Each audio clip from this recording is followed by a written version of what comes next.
Up next on C-SPAN, our schedule continues with a seminar on the funding of the space station and political activities for space held by the organization Spacecause.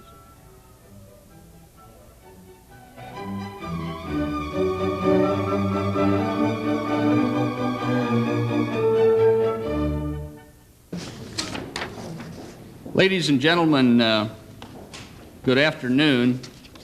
I'm Charles Walker, chairman of Spacecause. It's my great pleasure to be able to welcome you this afternoon to this seminar. And I want to, first of all, extend a general welcome to our esteemed panelists who will be here. They'll be introduced individually to you by our moderator, and I will be introducing our moderator momentarily.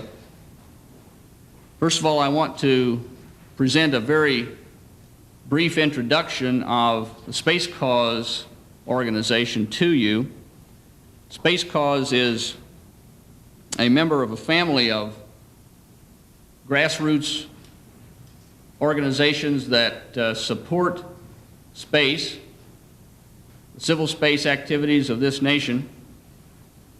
The family of organizations is, in fact, a trio that includes the National Space Society for educational functions, the Political Action Campaign, Space PAC Committee, that fulfills the election work of the grassroots community, and Spacecause, which is the grassroots lobby for the people of this nation. I believe it is important to point out to you that the situation that we are in these immediate days, as concerns the United States space program, is really quite a severe one. Representing the American people as Spacecause does, I want to say that I am certain that the American people can see ahead and can see the importance of space exploration and space development, and can see the importance that these activities in space hold for our future. There are very clear and essential reasons for our citizens and our leaders to be involved in civil space activities. I think people are certainly beginning more and more to recognize what the program means to their everyday lives. Activities like technology transfer, what has been in the past commonly called spin-offs of civil space technology and civil space operations and activities, is something that is getting more and more light. For instance, several segments that have been produced for television and radio that are public service announcements produced by the Ad Council are being shown now around the country and are getting more and more attention, with famous personalities presenting the advantages of space technology to our everyday life, advantages that each of us in some cases find life-saving, and advantages that none of us should forget about and in fact can expect more and more of with an active and dynamic national space program. Today, I want to make you aware that we as Americans are famous for responding to crises. And I think that, as an example, a stop sign doesn't get put at a corner until someone is killed there, although the need for one may have been apparent. In education, drug abuse, and issues like ozone, we don't do enough about the problems until they have reached crisis proportions. What we are doing here today is trying to get a head start on what could turn out to be a crisis in the ability of the United States to lead in technology and civilization worldwide. The space program has been one of the strongest forces driving our progress in consumer and commercial business technology over the past 2 decades. It's time that we recognized its importance and support the development and the continuation of those activities. Well, with that brief introduction, let me introduce to you Don Fuqua as our moderator for this afternoon. Don is President and General Manager of Aerospace Industries Association of America, Incorporated, AIA. He assumed that position in January 1 of this year. Before joining the AIA, Don served in Congress for 12 terms, representing Florida's 2nd Congressional District. He was elected chairman of the House Science and Technology Committee in 1979, and after serving on the committee since joining Congress in 1963. Mr. Fuqua also served as chairman of the Science and Technology Committee's Subcommittee on Energy Development and Applications, and as ranking majority member of the House Committee on Government Operations. As chairman of the Science and Technology Committee, Mr. Fuqua personally inspected and reviewed research projects across this nation. His interests were in fields as far-ranging as the development of competitive aircraft of the future, the application of space technology to the needs of the elderly and the disabled, and the design of more fuel-efficient autos. May I introduce to you our moderator for this afternoon, Don Fuqua. Thank you, Charlie, and welcome to the program. We have a very distinguished group of panelists that will be called on in various times slots to give us their views on various subject matter of great interest to us. The purpose of the seminar is to take a look at some of the issues that are surrounding the space program, the space station in particular, and determine where we are now and where we hope to be in the 1990s and really on into the 21st century, because this is a long-range program. And by having an open discussion on the budget, trade, and political issues impacting on the space program, we hope to provide constructive information to congressional staffs, government officials, and ultimately the American people. We want to make it clear to everyone that the space program is at a critical juncture, and the voices in support of active proponents must be heard to ensure the space program is allowed to follow the proper path. Today, with our distinguished panelists, we'll discuss issues which directly impact the technological leadership role, our ability to compete internationally, including improving our balance of trade, and our attempt to secure presidential leadership in the space from the next administration. Recent events have been somewhat encouraging, with NASA moving ahead with their projects and also Congress moving forward on the budget legislation. Nevertheless, this is a critical time to determine where the space program will be and on the priority list as we approach the next administration, the next decade, and the next century.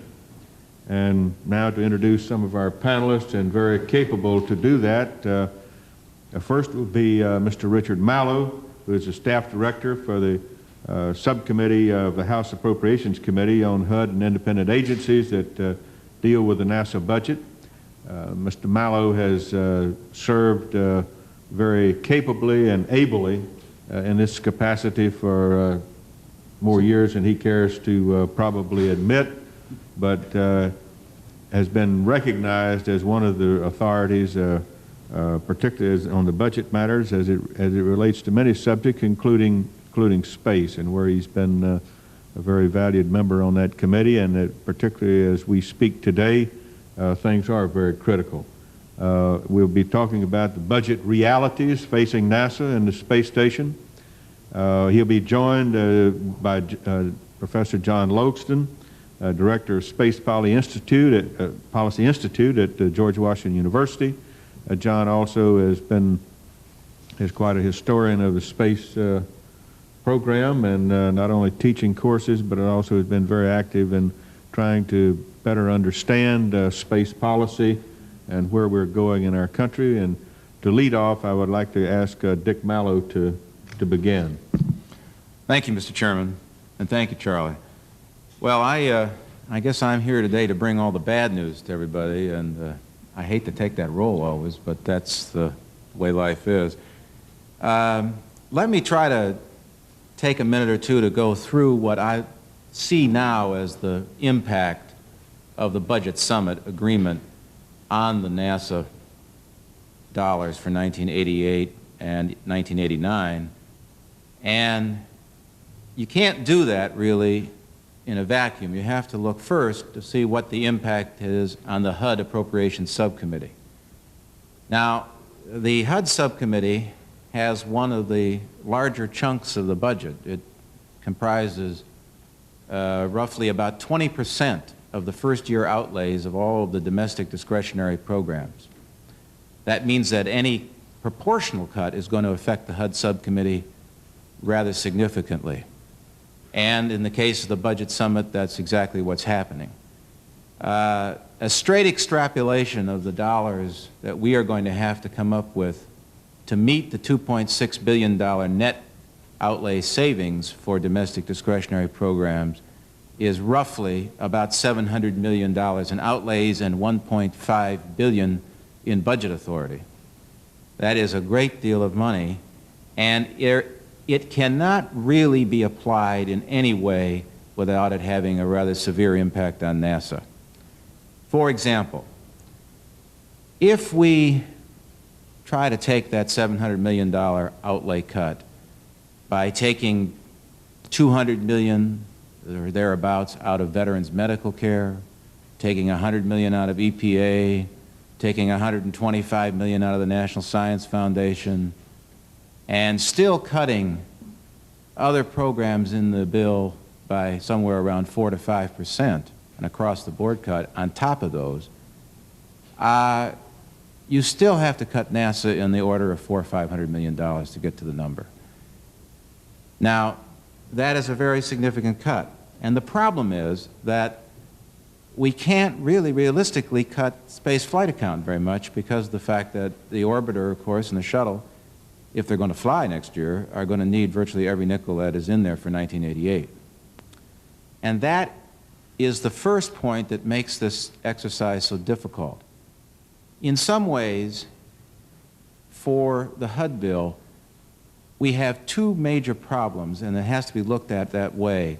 First of all, we have an account which is called Veterans Medical Care, which comprises 44% of all the first-year outlays. And that account, it goes without saying, is a very politically sensitive account. There are, after all, 172 VA hospitals. They have 193,000 staff in them. And little perambulations in that account add up to hundreds of millions of dollars very quickly.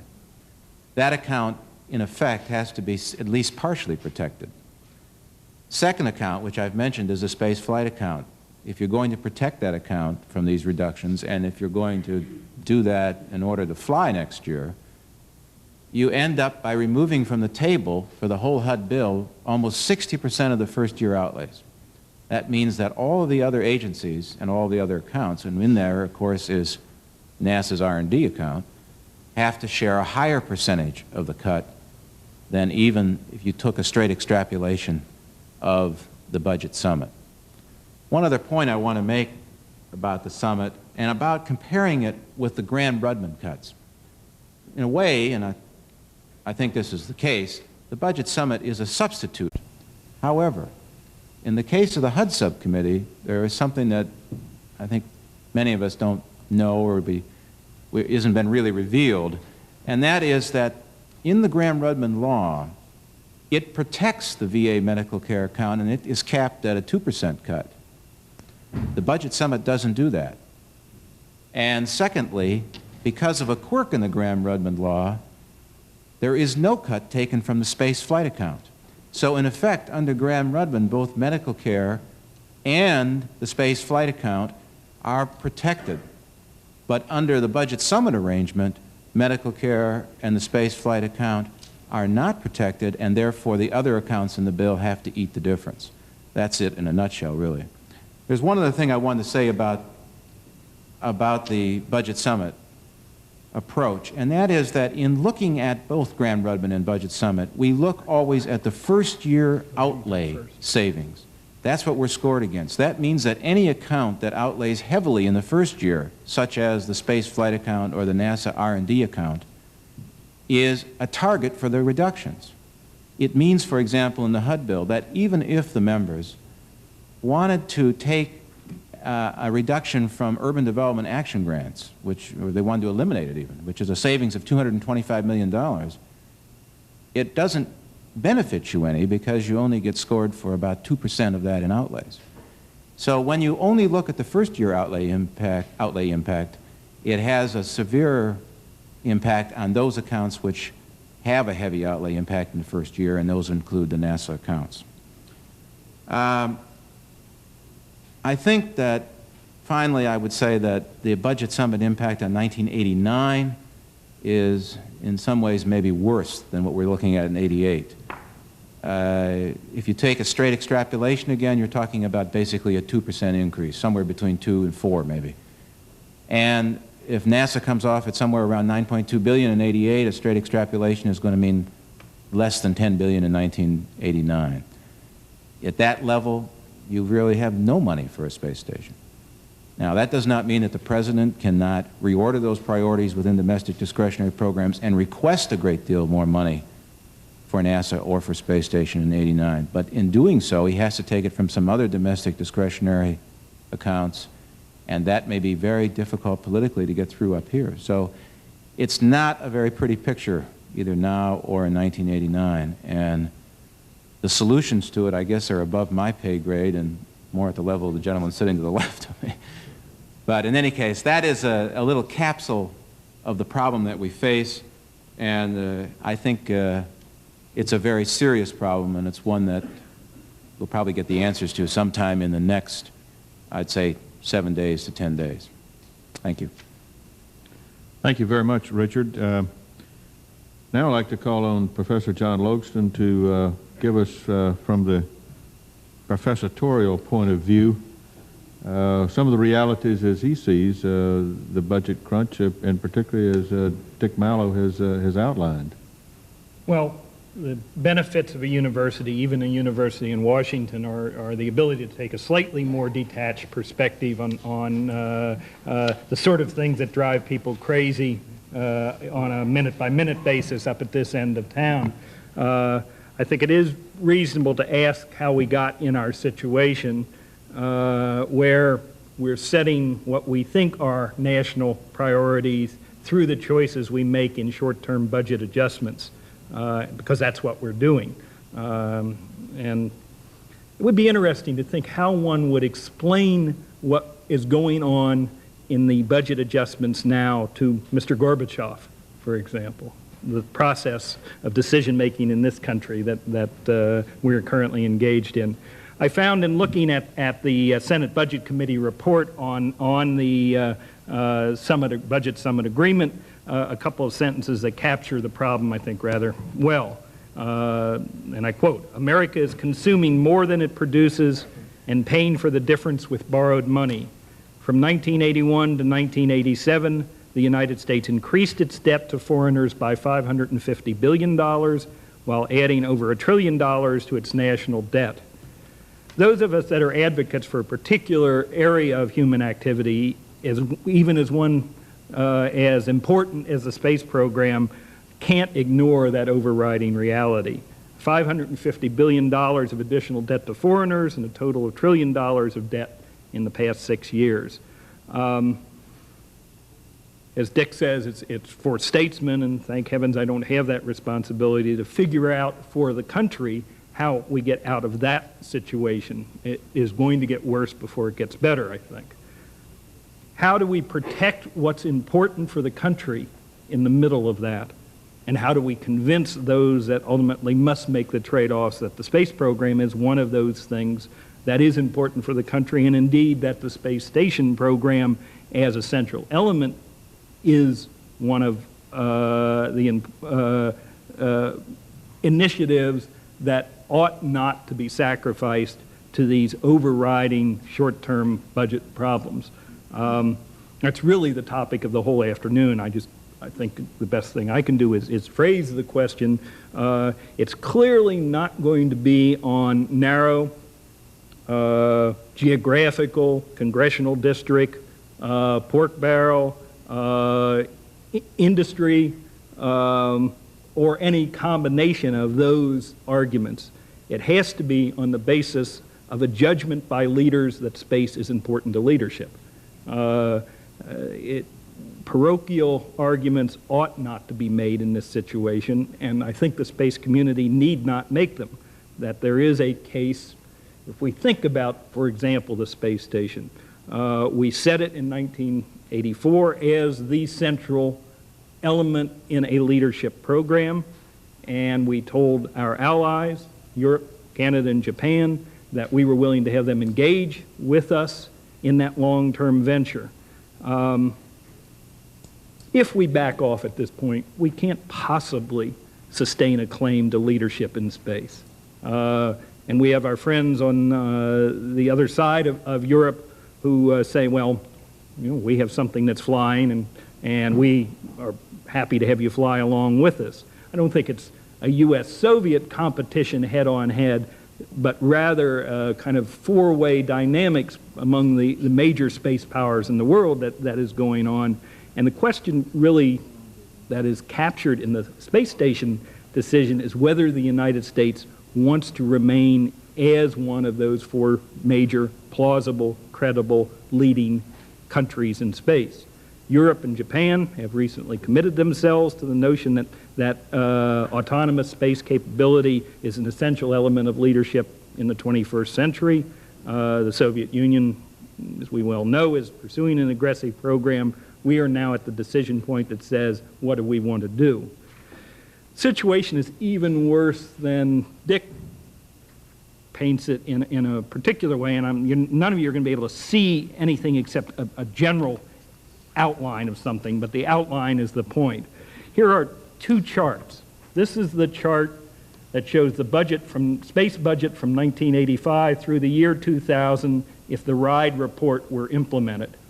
The $10 billion level is here.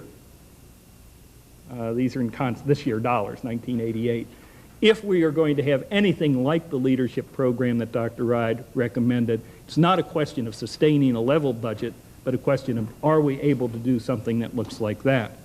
The AIAA recently out at Airlie House brought a group of people together to think about the requirements for an adequate space program.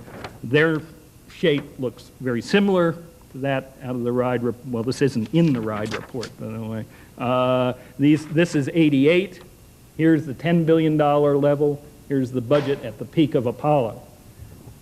Point is that the United States needs a national leadership decision that says either we size the program to a level of budget that we think we can afford, or we sustain enough budget to begin the steps to take the kind of program we want to do.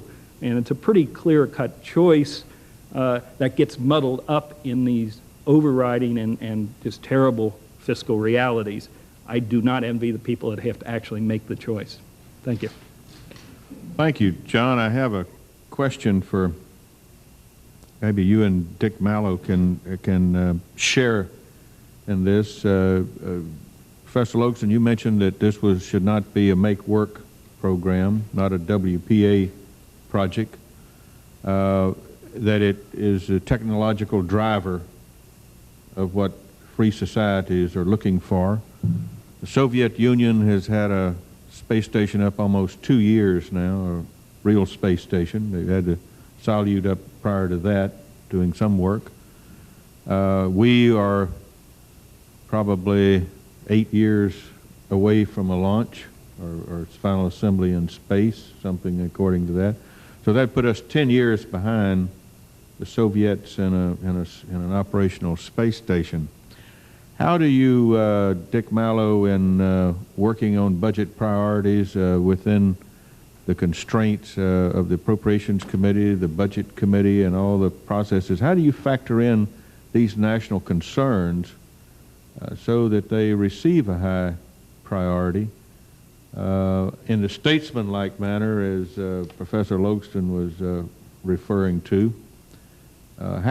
Is there any mechanism, or does it have to come from leadership at the executive branch and also in the Congress?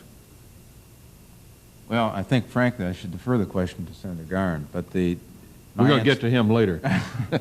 my answer would be that I have to say, honestly, I don't think we factor that in that much. At least I don't see it that much. I have heard in the past 6 months, I would say, to a year maybe, a great deal more discussion about the issue of the Russians and space and that sort of thing.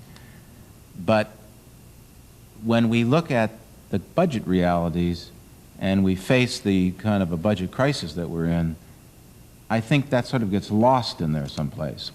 Somebody doesn't stand up in the middle of the budget summit discussions and say the Russians are here in space. At least I don't think they do. And so I guess the answer that I would have is that I don't think it's factored in that much. If I could just interrupt, I'm not meaning also just the Soviets, that we also have the Europeans that are looking at a space station type thing, and I'm just speaking here of space station, and probably some others that are looking for it within the next 10 years. And I would give you the same answer. I don't think that that's factored in as much, very much either. Not really. I know John may have a different view, but I don't.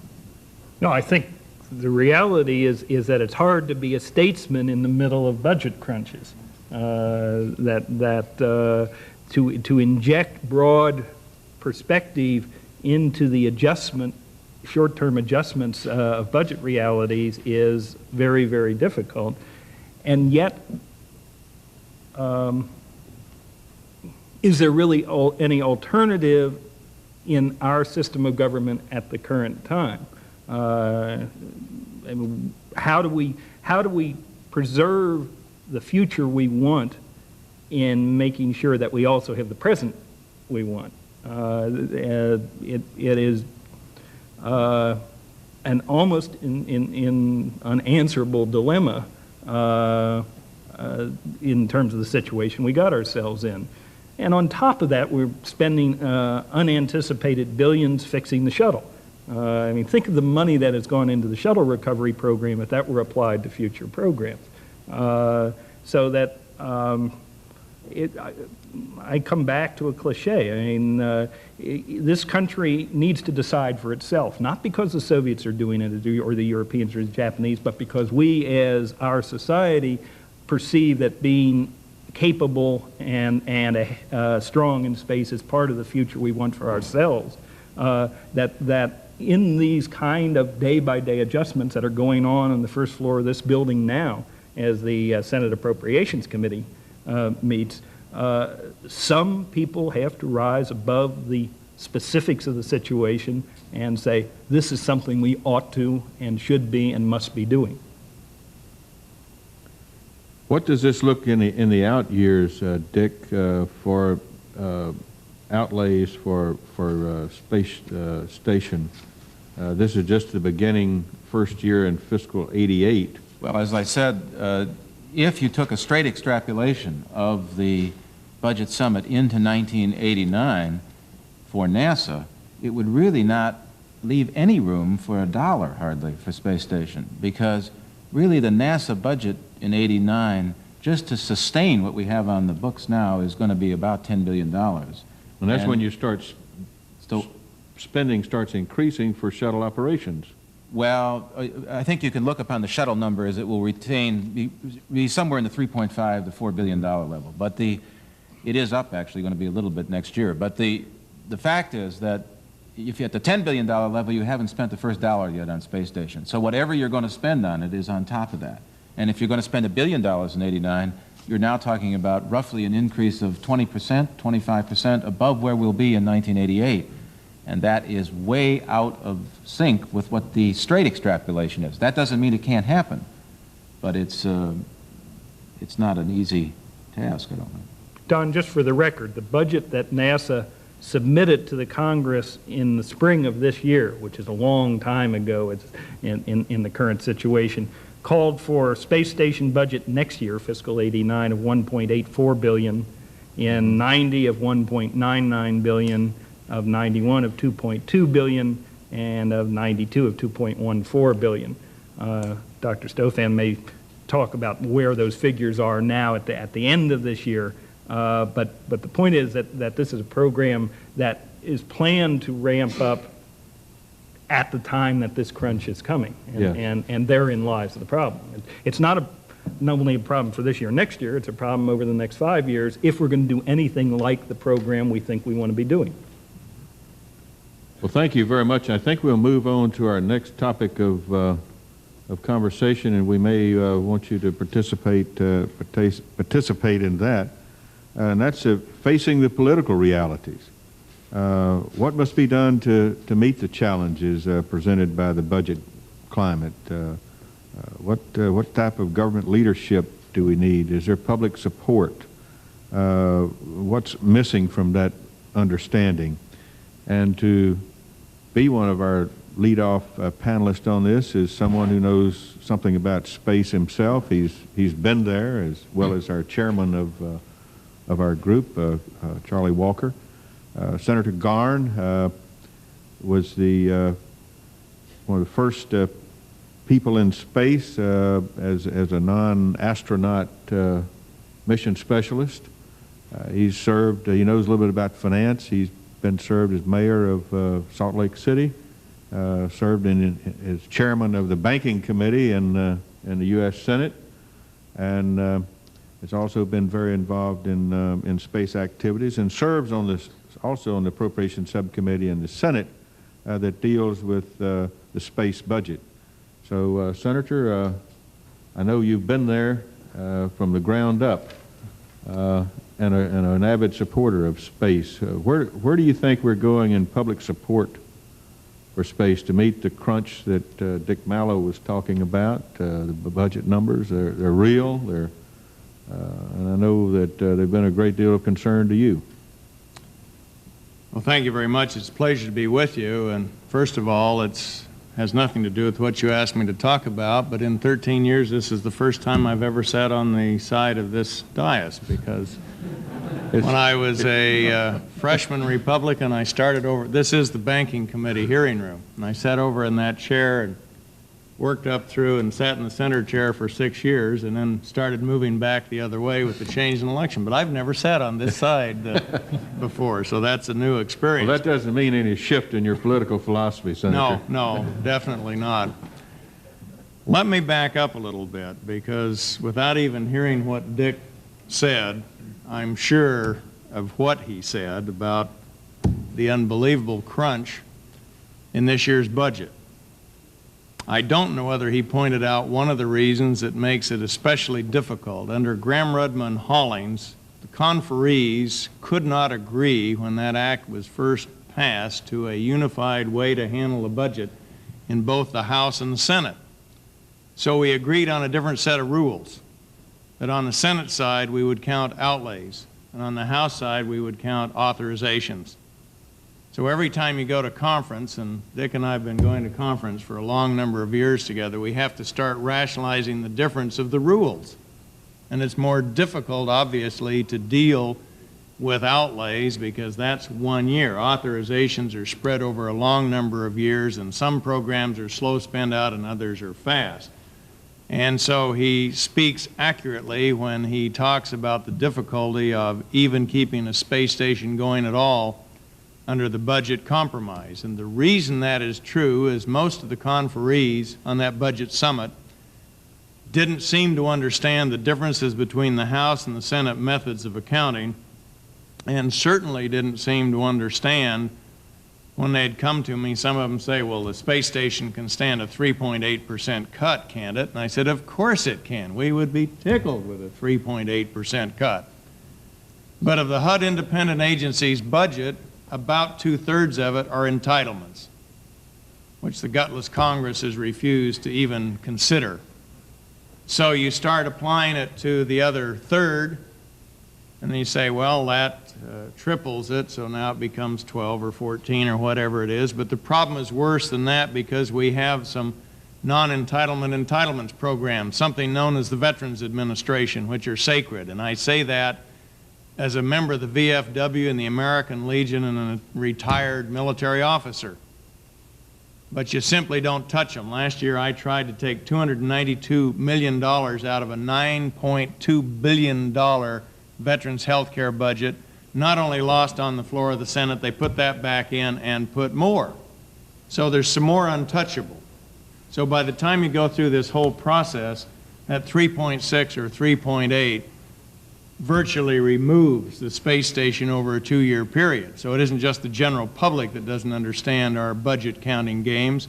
Most of my colleagues do not understand. And I've still heard it on the way down the hall here, oh, we can take a 3.8% cut in the space station. I said again, I would love a 3.8% cut. That isn't very much money. We could easily proceed with it. But let me back up to the public side of it. When I first got here 13 years ago, I was on the original Senate Space Committee. At that time, space was considered important enough, just even after the Apollo days, that there was a separate authorizing committee, a full standing committee of the Senate for space. And Jim Fletcher was the administrator at that time, and Frank Moss, my former colleague from Utah, was the chairman of that full committee. Prestigious, right along with all the other full committees banking. So this process of downgrading NASA started a long time ago. 2 years after that, we made space a subcommittee of the Commerce Committee. Didn't have enough importance anymore to have a full committee consider our space program. And I can remember Frank Moss promising Jim Fletcher that NASA over the years, that budgets were tight back in 1975, but that we would at least hold NASA whole for inflation. We have not held NASA whole for inflation all these years, even if we forget the present budget crisis. There has been a net decrease in real dollars year after year since I've been here in NASA's budget. I have been embarrassed of some of the choices that we have had to make over the years. Not having a Halley's Comet probe up and having to go over and watch with the Russians. I think that's an embarrassment to this country that we couldn't afford to go up and look at Halley's Comet. It only comes around once every 75 years, but we didn't have enough money to do it. So I could go through a lot of other programs that have been shortchanged.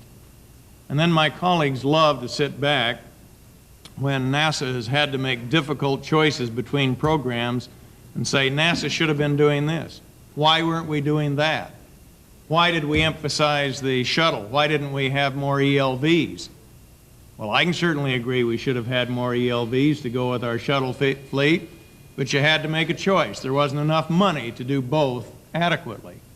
So NASA's been making those choices for a long time, and Jim Beggs can tell you more about it than I can.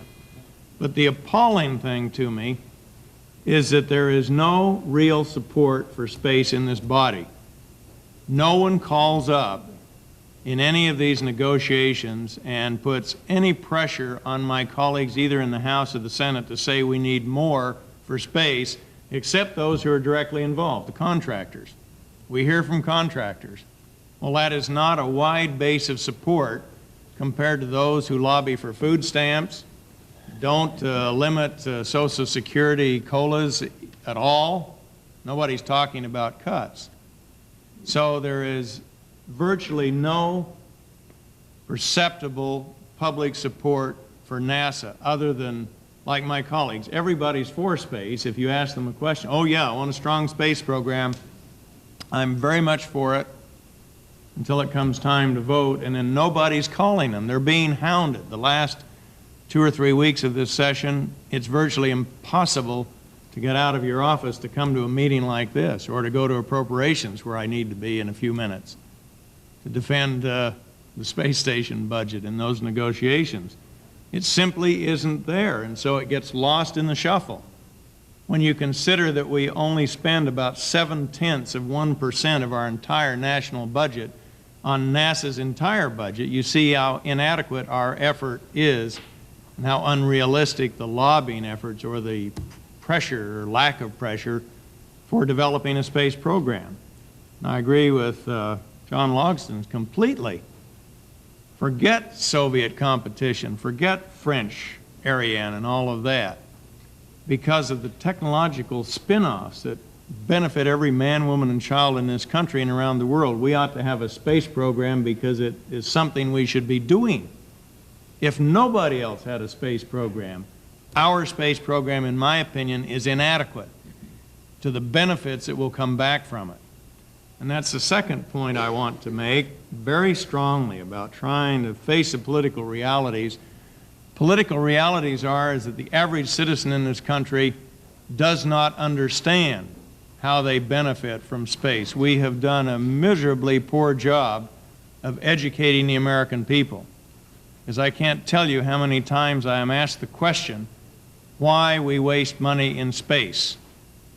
That is asked over and over again, and my standard flip response has been that we have never wasted a dime in space. I did not take a wallet or a credit card with me. There is no stores, no 7-Elevens. There is nothing to buy out there.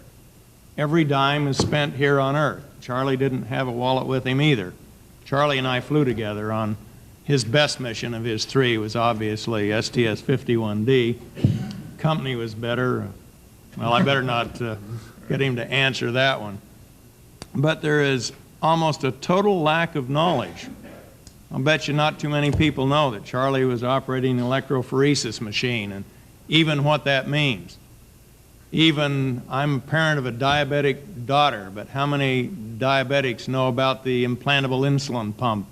Well, I don't have the time to go on and on and on, but the list is virtually endless of what we have gained in non-space activities from space research and development and space flight. And so the political realities are that the American public does not know that. They do not understand it.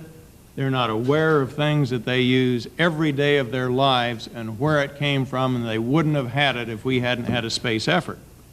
So you're not going to change Congress. You're not going to have influence on my colleagues when you've got over a $2 trillion deficit sitting out there, and a Graham-Rudman-Hollings and a budget summit and a stock market decline of 508 points in one day. You're not going to sell them on an adequate space budget until their constituents start talking to them about the need and the benefits. Now, we've all got to do a lot better job of educating the American public so that the ordinary citizen, not a contractor who will benefit from a contract for the space station, but the average citizen is calling their senator during an election campaign and saying, what is your policy on space? How do you feel about a space station? Are you willing to vote for the future of this country? Until those questions are asked by ordinary voters, we're going to continue to have a struggle with the future of the space program of this country. Thank you, Senator. And let me just ask one question. I know you have a Appropriations Committee meeting in... well, it's rather important because we are discussing the allocations for the subcommittee. I don't want to keep you from there. But let me just, if you have time for just one quick question. You explained it very well, that there's not a constituency. Most people want this country to be technologically and the leader. They want the country to have, be able to meet all the challenges that they can, and in many cases they don't understand the technological challenge that space creates for us so that we can be on that leading edge. Do you have any ideas how we may better communicate that to the public, or how the public could perceive of space as being something important to them rather than, as you pointed out, something that was just maybe a waste of money, or think we're spending a lot of money up in space somewhere? As you point out, it's all spent right here on good Earth. I've been giving I don't know how many speeches since I flew. It's given me an opportunity to talk to more people. And yet with all those literally dozens and dozens and dozens of speeches all over this country, I have touched relatively few people, a few thousand here or there. And so it's virtually impossible for us to do it, even those who favor space in the Congress, and have any real impact. What I'm suggesting is that the contractors, rather than their vice presidents in charge of Senate liaison and that sort of thing, coming and talking to us, that those who are so specifically and directly involved in space start doing a better education job, first of all, with their own employees. I've been around a lot of the contractors, and I'm amazed at some of the production line workers that their vision is as far as their paycheck, but even working in space industry are not aware of the spin-offs that come. They're looking at their own little part of the assembly line or whatever they're doing, and they're not really aware. Now, if you start there and those people start talking to their friends and their neighbors, and you start getting involved in election campaigns and asking candidates for national office what their space policy is, very rarely will you ever see in a candidate's platform or in his discussion pieces, his white papers, anything about space. So it's got to start more at a grassroots with individual citizens. Start with those whose livelihood depends on space. I mean, that's as direct as you can get. Your job depends on whether our space program continues. How about educating yourself? We'll help you in talking to your friends and neighbors and other people. Got to start at the bottom. After all these years of trying to filter it down from the top, it obviously has failed. You've got to start working it the other direction. That is good. Sometimes it's perceived as self-serving to the contractors that they're trying to do this because they want to make more money and get another contract. But there are a lot of people that are very avid and strong supporters of the space program who do not work for a contractor. They don't get one dime out of it. They're there because they think it's important to the country and our world leadership. How do we activate those people? You're right. It appears self-serving, and I'm constantly accused of being self-serving. I can't tell you how many times I've heard that the reason you're so actively involved in promoting space is because you flew. And I usually say, well, if I was bought by NASA because I flew, I don't have to stay bought. The flight's over, and they haven't invited me to go again. But I don't think you can back off because of that fear, first of all, of appearing self-serving, that, okay, you just want a job. It's still a good place to start the message. To get to the next question, however, of how do we stimulate those who are not directly involved, and I hesitate to say this, but the past two administrations, including this one, which is mine and a Republican president that I greatly admire, have shown no leadership on space whatsoever. A president does have an ability to talk to the American people. And other than the speech announcing the space station, in my opinion, there has been no follow-up whatsoever in communicating to the general public. A president is one man who can do that. I can't. I can talk to a few hundred at a time. He can talk to the nation.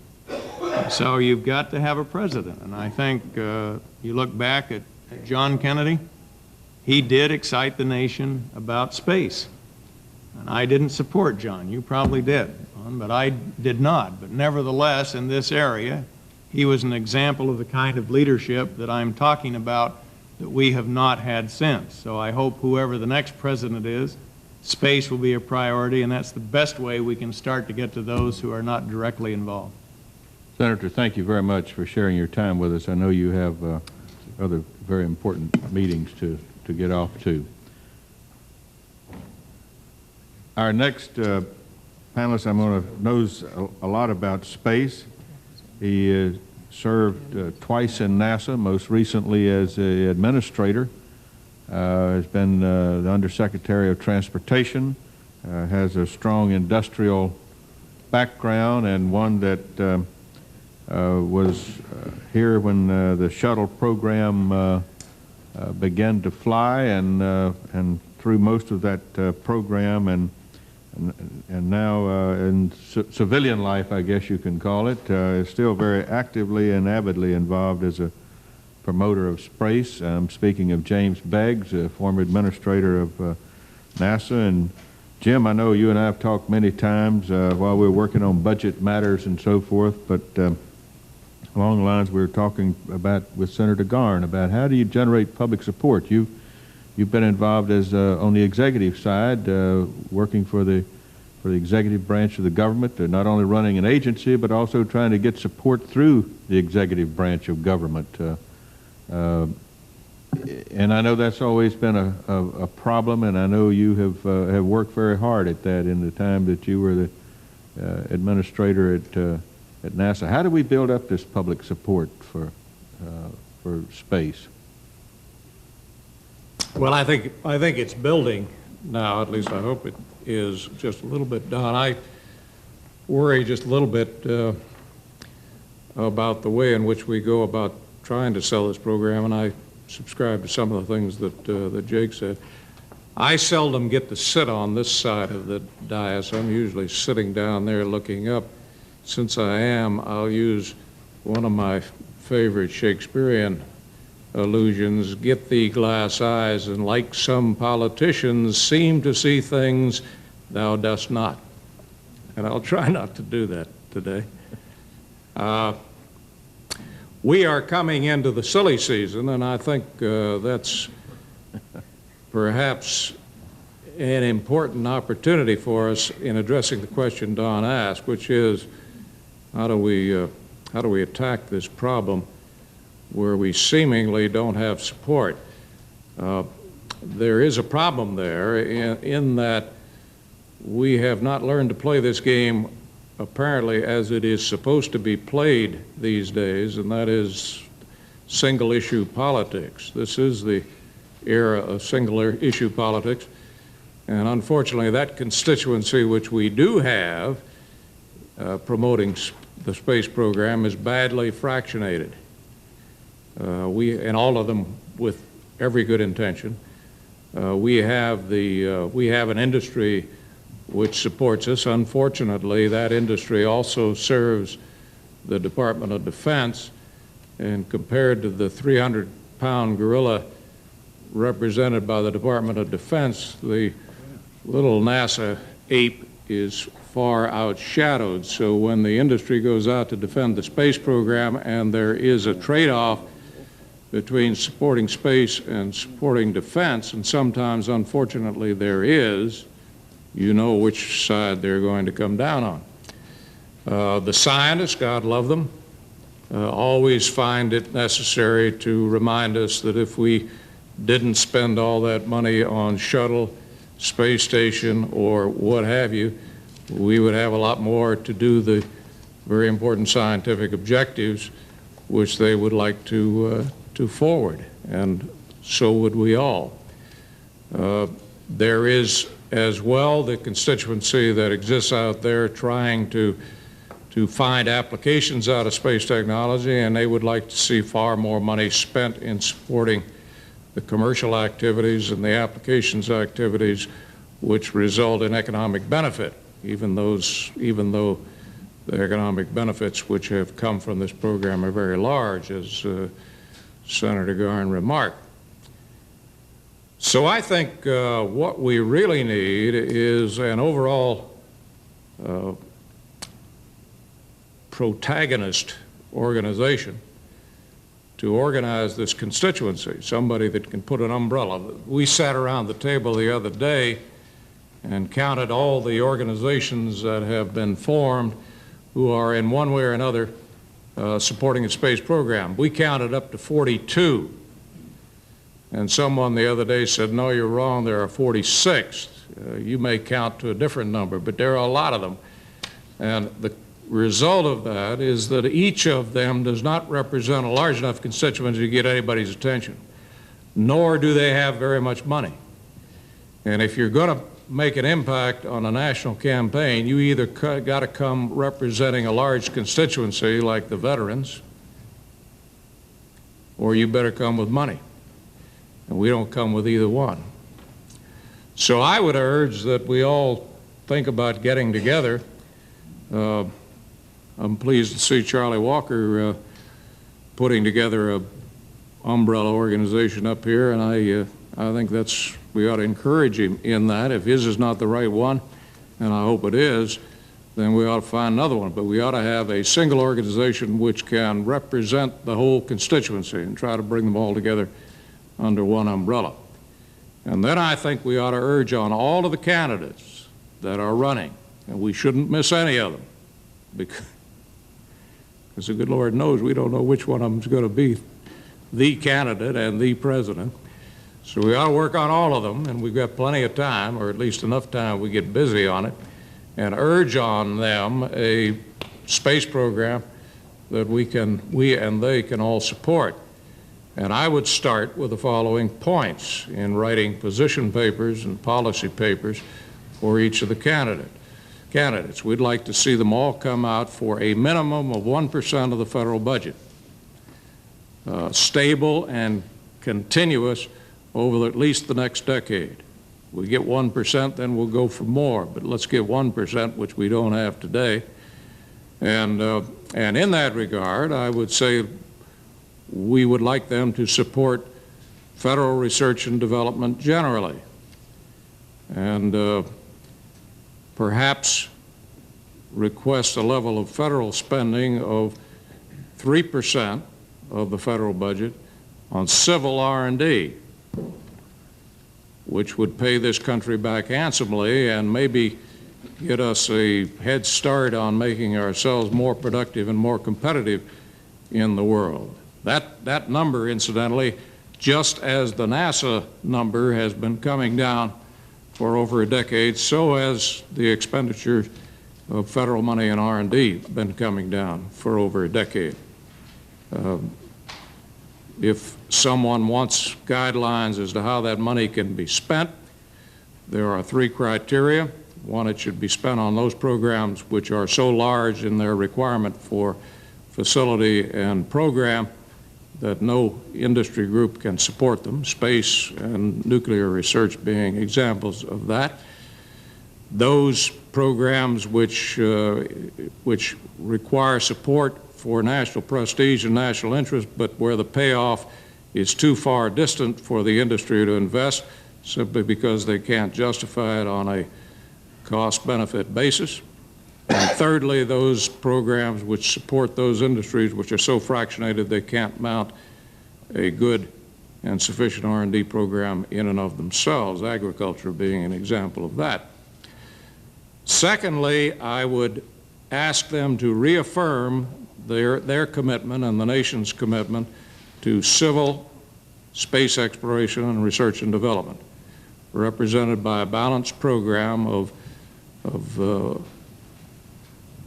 manned and womaned flight, scientific exploration, including planetary exploration, and a good sound applications program. Third, I would ask for a recommitment to international cooperation, because in this world of ever increasing requirements for program, we need the international cooperation, and our friends abroad are spending more and more, and we should try to cooperate with them, and I include the Soviet Union in that. Fourth, I would ask for a proper balance in space between civil military and a redefinition of that interface between the civil program and the military program. And finally, but certainly not least, I would ask them to support the space station and the shuttle program through the time that's needed for that development. So I ask each of you who are here today, and all of your friends who we may be talking about, let's mobilize this constituency and let's start to write position papers and policy papers for our friends who are running for the president. I would like, in conclusion, Don, to address the question that you addressed to John Logsdon earlier, which is, you know, what will bring us to our senses in this thing. In my view, the next thing that's going to happen to us, and the next great shock that will come, will be when the Japanese market a consumer product with a very large market potential, developed from either from technology or materials that were developed and made in space. And I predict that's going to happen by the mid-90s. But when it happens, it'll be too late, because they will have gotten such a lead on us at that point that we will be just as we are now in consumer electronics and a lot of other areas with the Japanese. They will have moved out ahead of us. So I would urge that we spend the money now.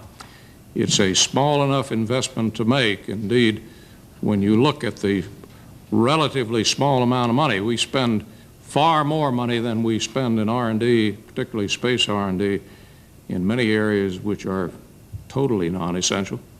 This one is essential, but unfortunately, it's postponable.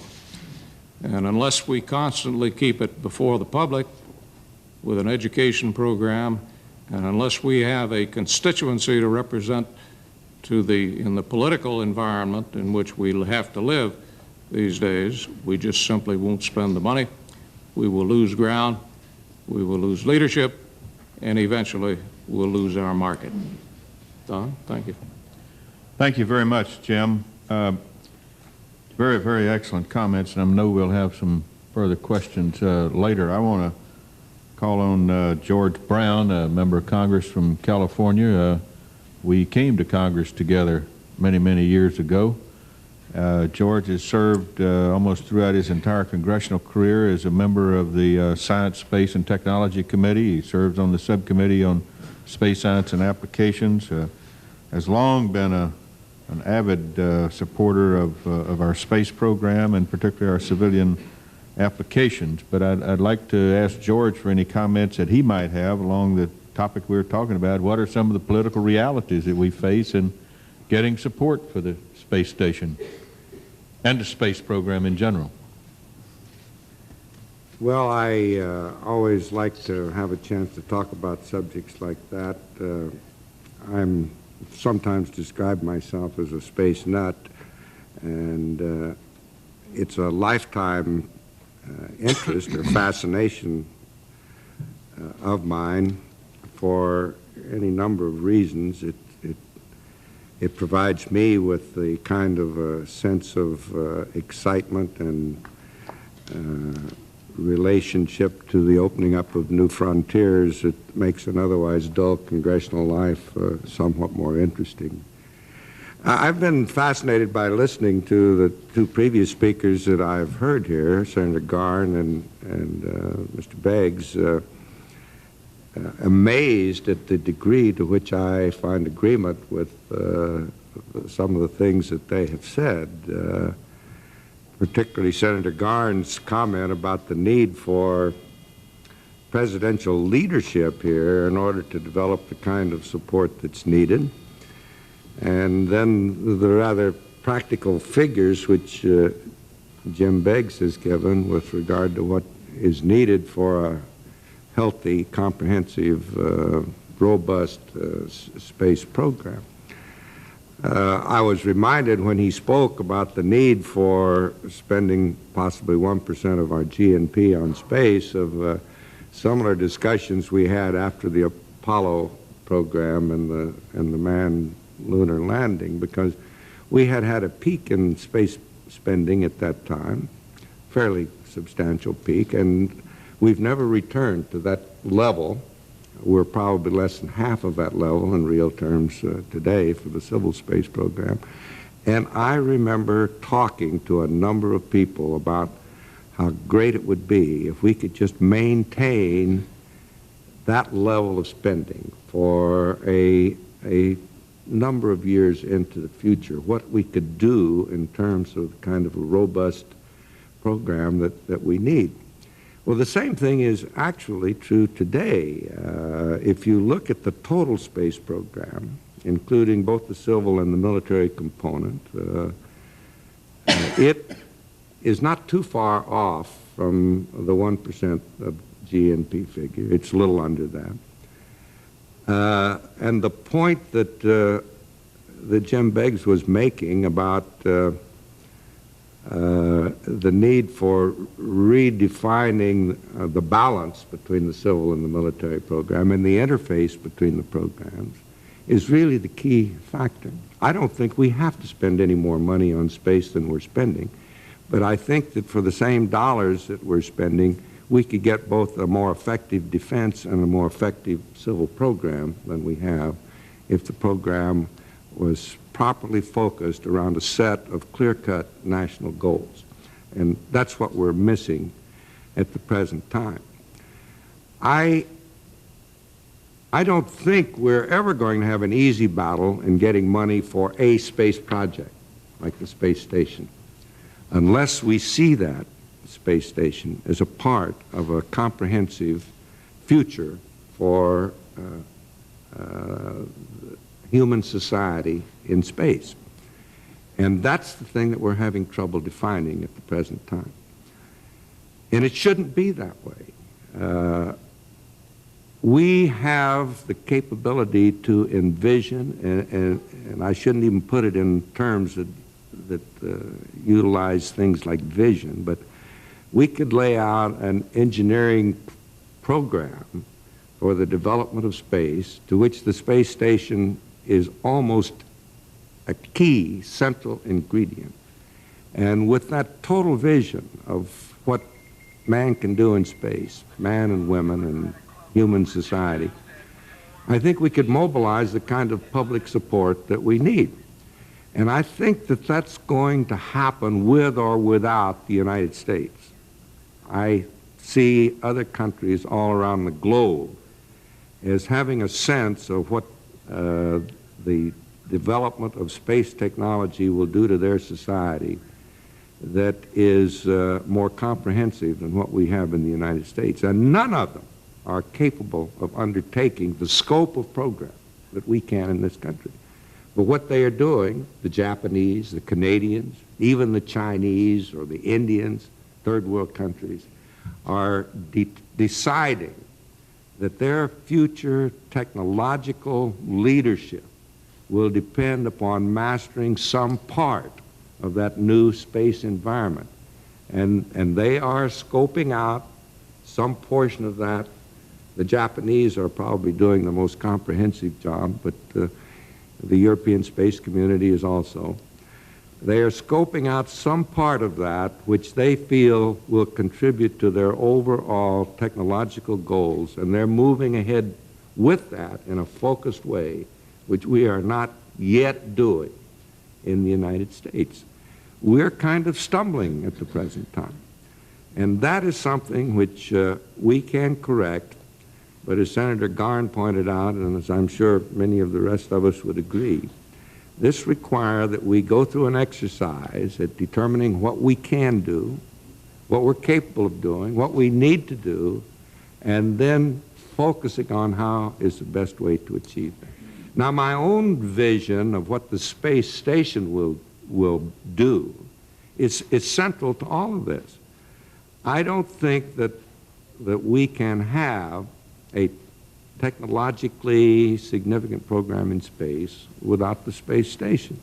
I recognize the feeling that scientists have that it takes money away from scientists and the solar exploration people and various others.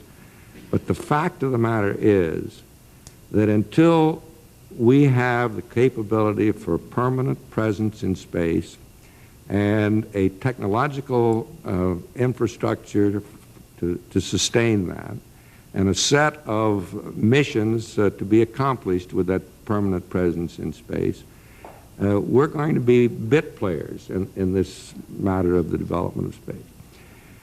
If we have the space station, and if we have a vision of the kind of space infrastructure that we need, then we can begin to reap some of the fruits, the technological fruits, the competitiveness fruits that will be the payoff from that.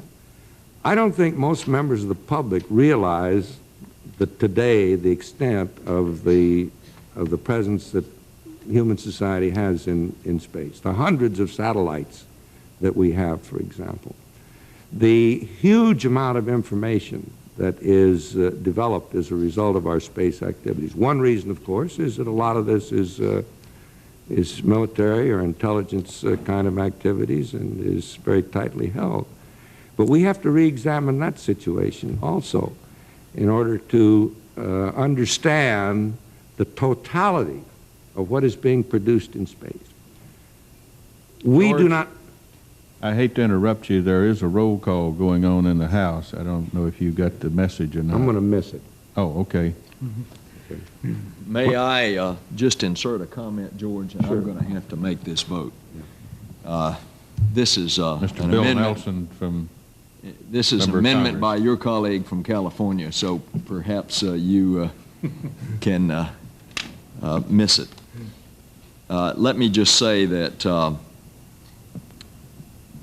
that on this whole idea of budget priorities, if we ever get ourselves in the posture of where we have the space program versus Social Security or the space program versus Medicare, then that is a budgetary battle that we never want to have to face. Because what we ought to, with $1 trillion budget, we ought to be saying what are the nation's priorities. And if you talk to the people of this country, and hopefully it's reflected through their representatives here in Congress, most of them will come up with that priority very high for the civilian space program. And therefore, as we go through this battle, as Jake is downstairs right now doing battle on this, trying to get another $200 million, when they go to conference with the House-passed continuing resolution, which has a fairly decent funding level for NASA, but of which everything is overshadowed like it's never been before with this new attempt at budgetary constraint because of the deficit crisis. It puts us into a very difficult situation, because when the Appropriations Committee allocates the money out to the HUD Independent Agency Subcommittee, and that subcommittee, everything else is off the table, and they've got to cut something like $700 million of outlays, and they've got a choice of taking it out of housing programs or out of VA medical services or NASA. It puts you into a very, very difficult situation. Thanks to the gentleman from California for yielding so that I could make that comment before I dash off. I know that you're more concerned about your voting record than I am. So. Thank you very much, Congressman Nelson. Mr. Brown. I had just a hint here that you wanted me to stop talking. No, I didn't know if you were aware that there was a vote going on. Well, I wasn't, but I really didn't care that much. Well, let me sum up what I'm trying to say here. The space station is not going to succeed as an individual space project. It has to be part of an integrated concept of what the future development of space is going to be. The future development of space is going to have significance if it's perceived as a part of the future of mankind. The future development of man and all of his highest capabilities. And we're very poor at visualizing or verbalizing that kind of thing. But the rest of the world has a sense of that significance that we don't have here yet. And this is the challenge to the leadership of the political leadership of this country. And I would concur wholeheartedly in the comments made that we need to introduce this into the political dialogue next year. The presidential candidates, but I wouldn't slough it all off on them. I think the candidates for the Senate and the House ought to be equally concerned about expressing some of these views. I think that the next generation of advances for humanity are going to revolve around some aspects of our future in space, some aspects of what this is going to contribute to the enhancement of human knowledge, things like the mission to planet Earth, for example, which are going to tremendously expand man's knowledge of the Earth as a whole system. The kinds of technologies that we develop are going to be crucial to the next generation of computers, of information processing equipment of all kinds, and of our total quality of life. And until we get that concept across, and the key role that a space station plays in that broader vision of man's use of space, we're going to have trouble selling the space station or any other one space kind of project. And that is the kind of an idea that I'm hopeful that we can get across to more people. Thank you very much, Congressman Brown, and we appreciate your perception and thoughts along those lines, and I'm sure we may have some questions for you later. We're running a little bit behind, but in order to try to keep on schedule, I want to call on Mr. Hollister Canis who is the Associate Administrator for the Office of External Relations at NASA headquarters, about what must NASA do to try to meet the challenge of this new environment, and what does the space station need politically to stay on schedule? Ollie? Thank you, Mr. Chairman. I appreciate the opportunity to provide a few thoughts on that subject, both from the left and from the right. I'm not going to attempt to advise a group as august as this. After all, I'm mindful of the definition or the description of Socrates by a young student who said he was a good man who went around giving good advice to people. They poisoned him. That may partially explain John Logsdon's earlier lament for the lack of statesmen in the space program. A few observations based on now 9 months with the agency. I feel that NASA's management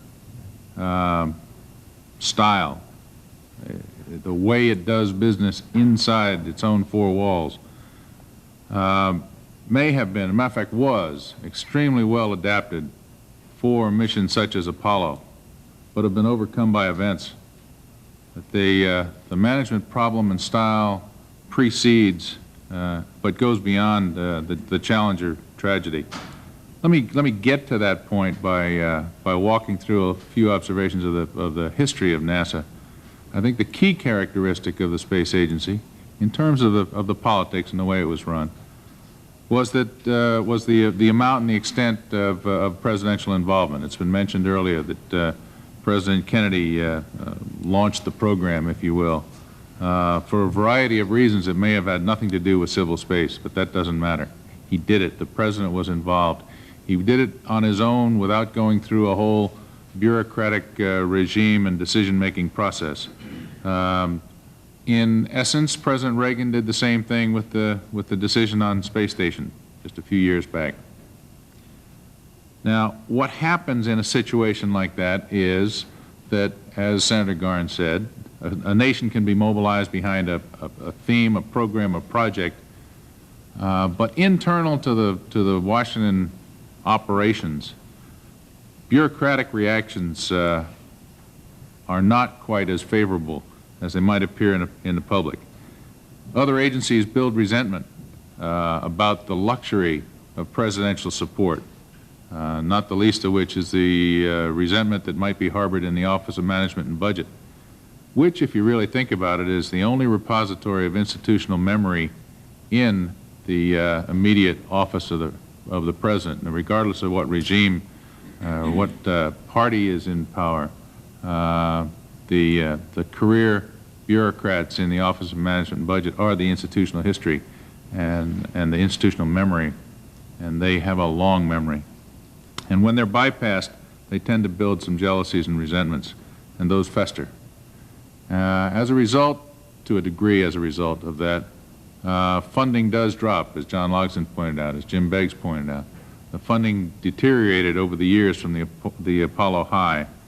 And as a result, too, NASA decided that that spirit that had been so characteristic, that can-do spirit, had to turn into a make-do spirit.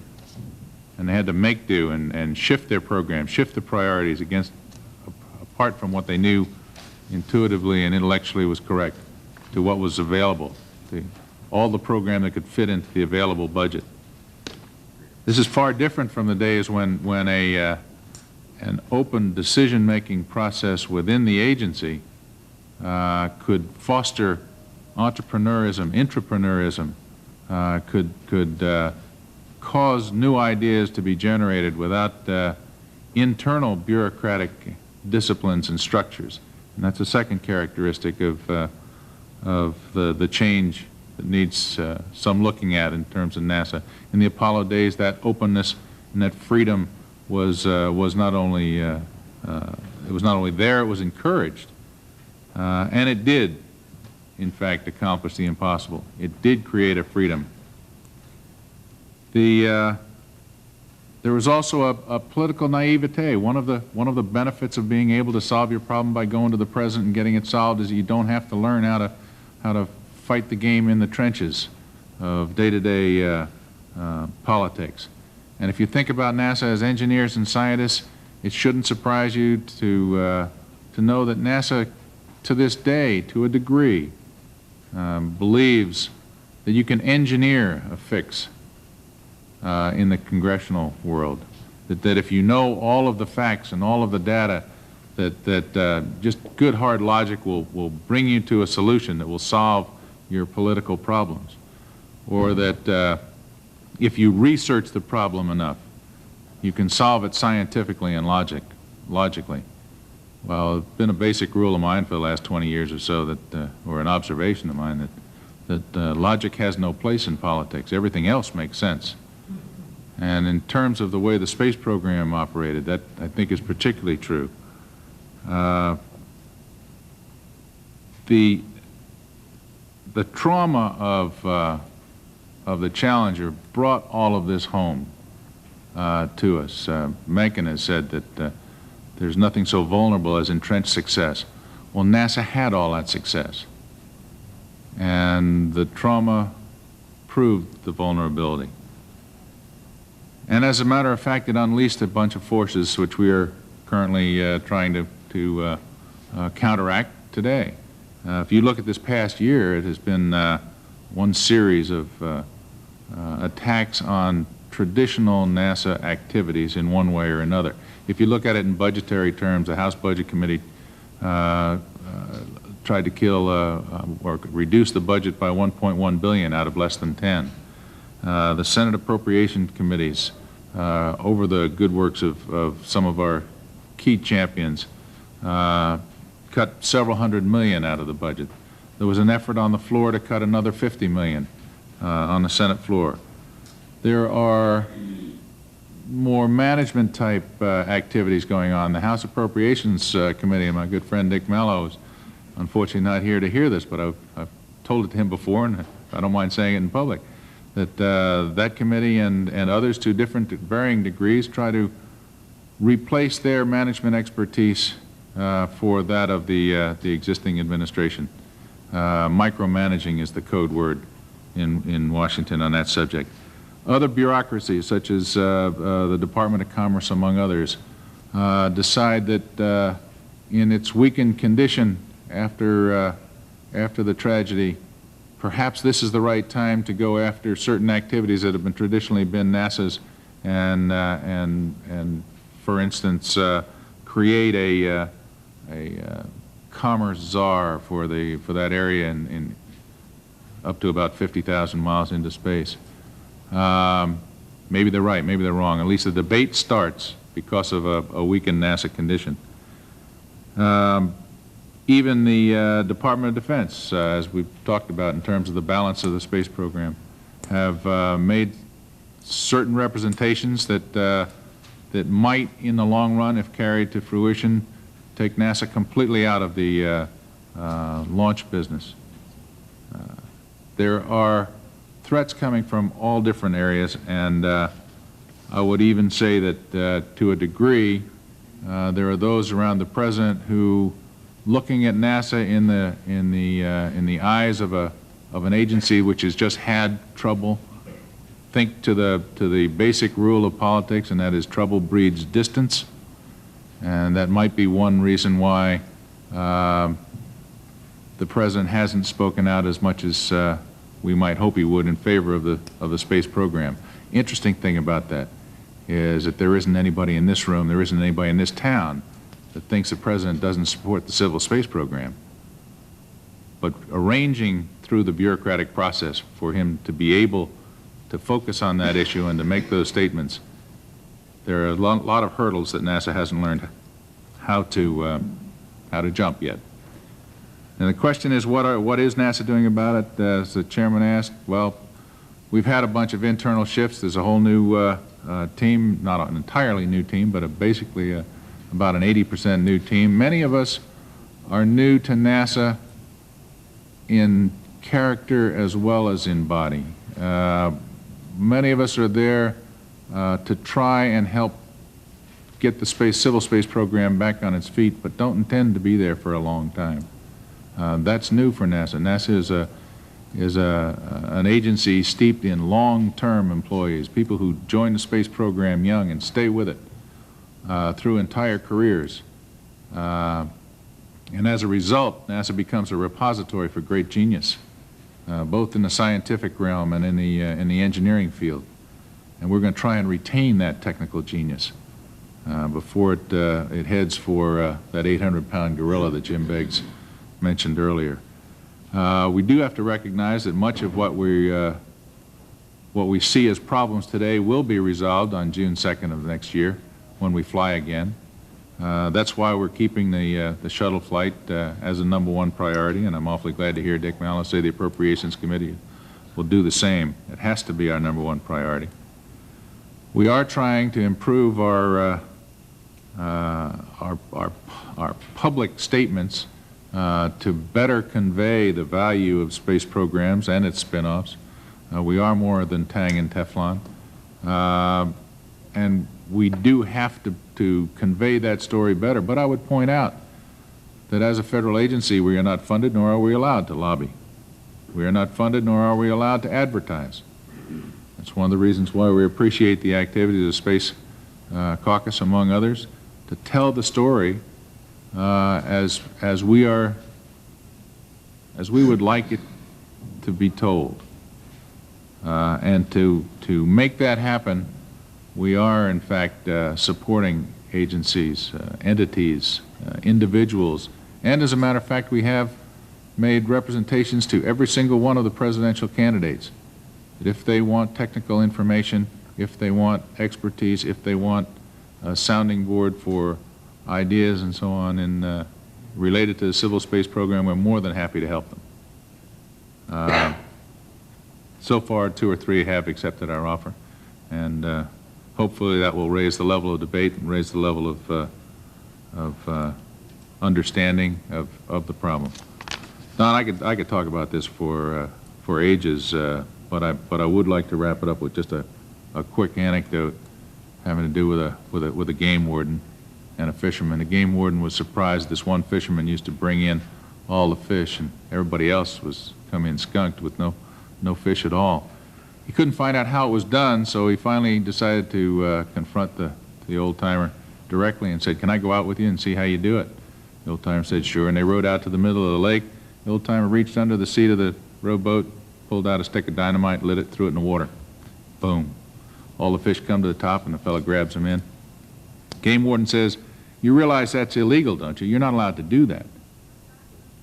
The old fellow reaches under the seat, he pulls out a stick of dynamite, lights it, and he hands it to the game warden.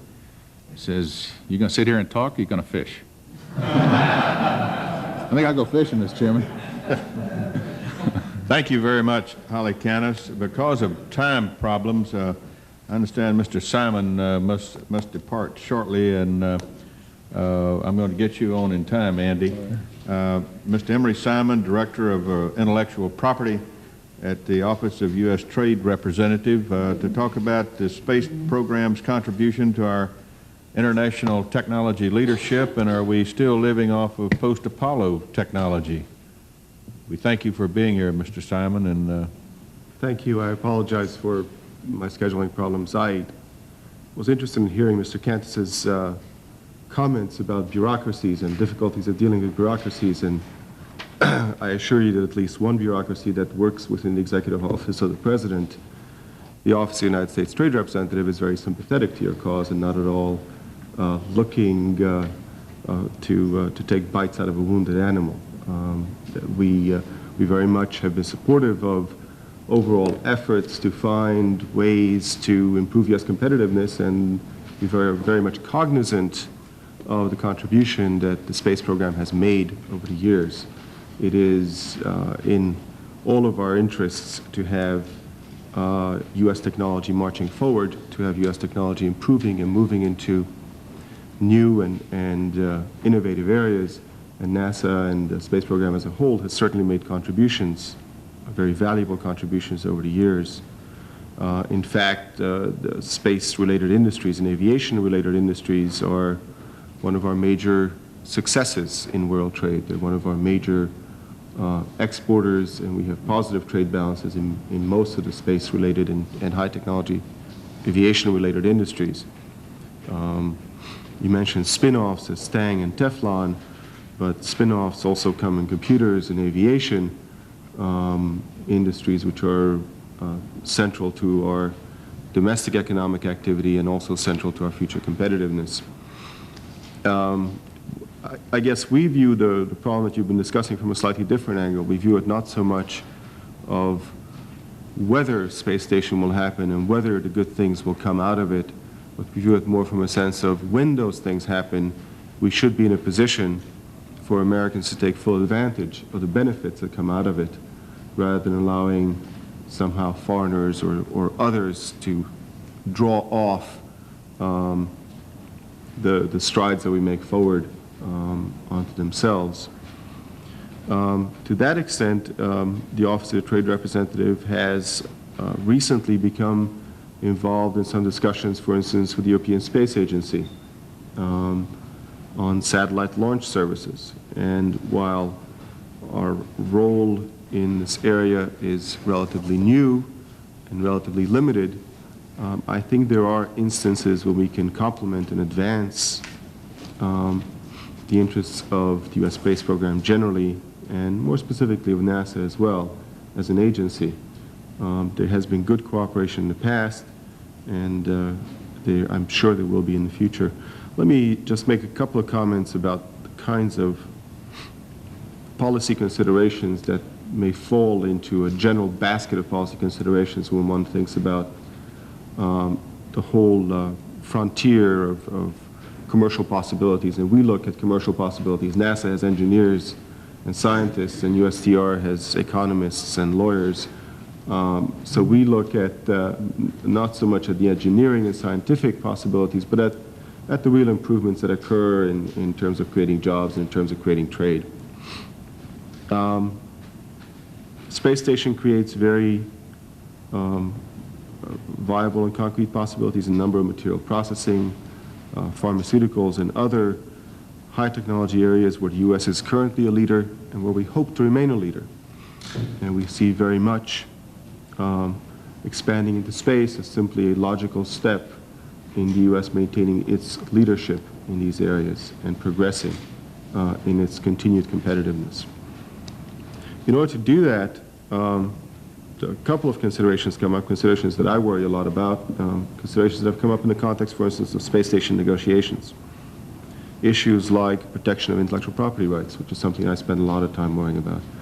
What happens when you make an invention in space? Who gets the right to that? If it's the U.S. space station, does the U.S. government or the U.S. national get the right to that? If it happens to be a Japanese national up there, who gets the right to that? We don't necessarily have answers to these kinds of questions. These are the kinds of questions that, as I said, we don't ask the question of whether all this will become a reality, but we try to anticipate of consequences when it does. What happens to products that are manufactured in space and returned to Earth? I mean, obviously we have trade deficit and other bilateral trade problems with a number of countries. We'd like to anticipate those, and frankly, I would like to encourage those of NASA and other government agencies come talk to us and try to anticipate some of these things, try to work them out earlier before they become problems, before we find ourselves in a situation of confrontation and dispute. Let me just make one final comment and then I'll stop. Final comment is the role that private sector plays in the mission that USTR has is very important, and we see very much of a central role for U.S. industry and U.S. innovators to participate in this whole program. And one of the things that we would like to see more of, and as the President has come up with a number of initiatives, and NASA has come up with a number of commercialization initiatives, is ensure that there is a balance between public and private activity as this moves forward, that the private sector is not excluded, and that commercial considerations are not totally ignored as we move forward in making these decisions. Thank you very much. Thank you very much, Mr. Simon, and we appreciate your contributions. Our next presenter is a a gentleman who is very familiar with the space station. He's the Associate Administrator of NASA for Space Station, Mr. Andrew Stofan. He's going to talk about, how do you handle the developmental costs, the upfront cost on Space Station or big projects of that type. And then the other side of that coin is, what's the payback? What are the spin-offs and the technology that we'll gain from the space station? Andy Stofan. Thank you, Don. First, I'd like to comment on a recurring theme that I hear sitting here and listening to all of the speakers today, and that has to do with leadership. I think Dick Mallow did, that there were quote-unquote protected accounts. You can't touch this, you can't touch that, and this is, quote, a political reality. Who is protecting NASA? Where is the leadership to protect NASA? That it's like these other things should be and NASA should not be. That, to me, is a lack of leadership.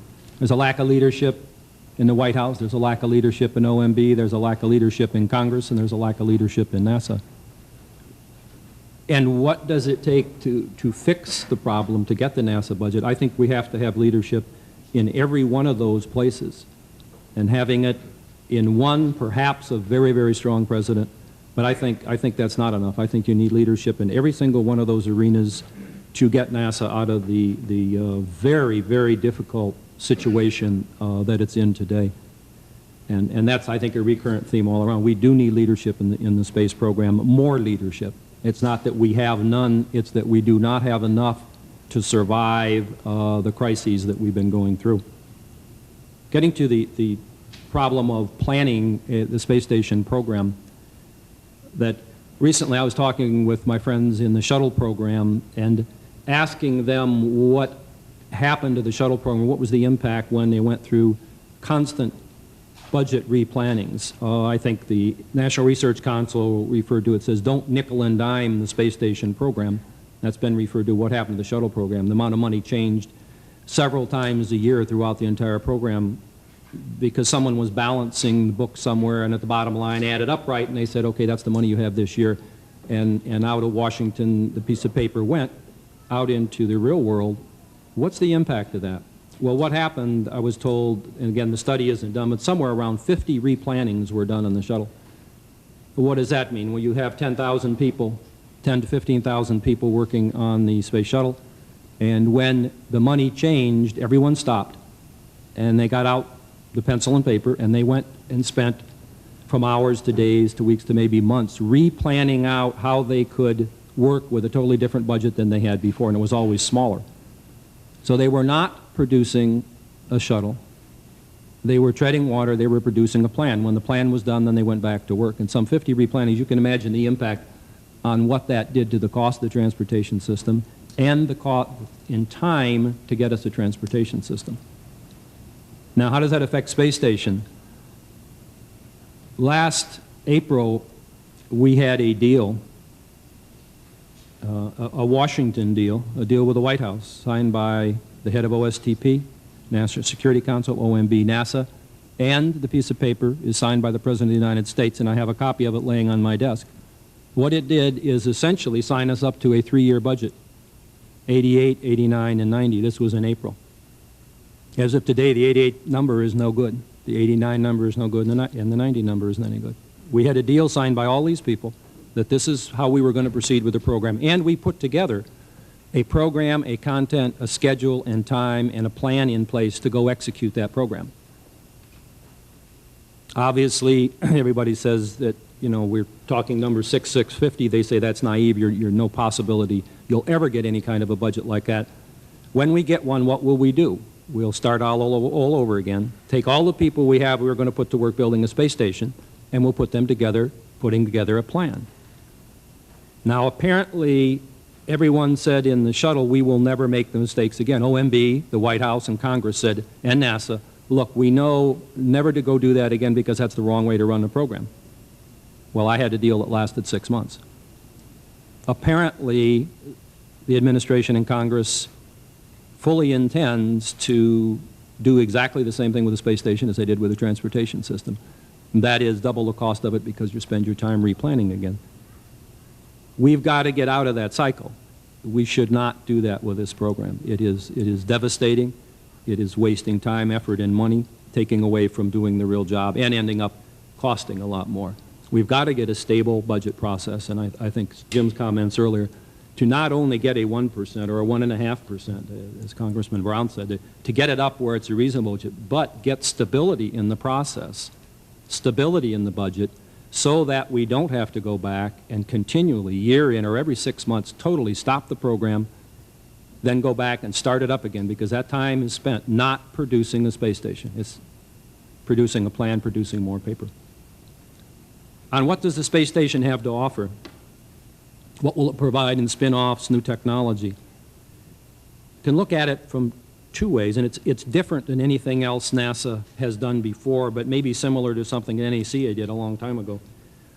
The space station will be a permanently staffed research facility oriented to broadening scientific knowledge base, developing new technologies important to the nation's competitive posture. That was mentioned before. It is our duty to enhance the competitive nature of this country, and providing opportunity for private sector to conduct research.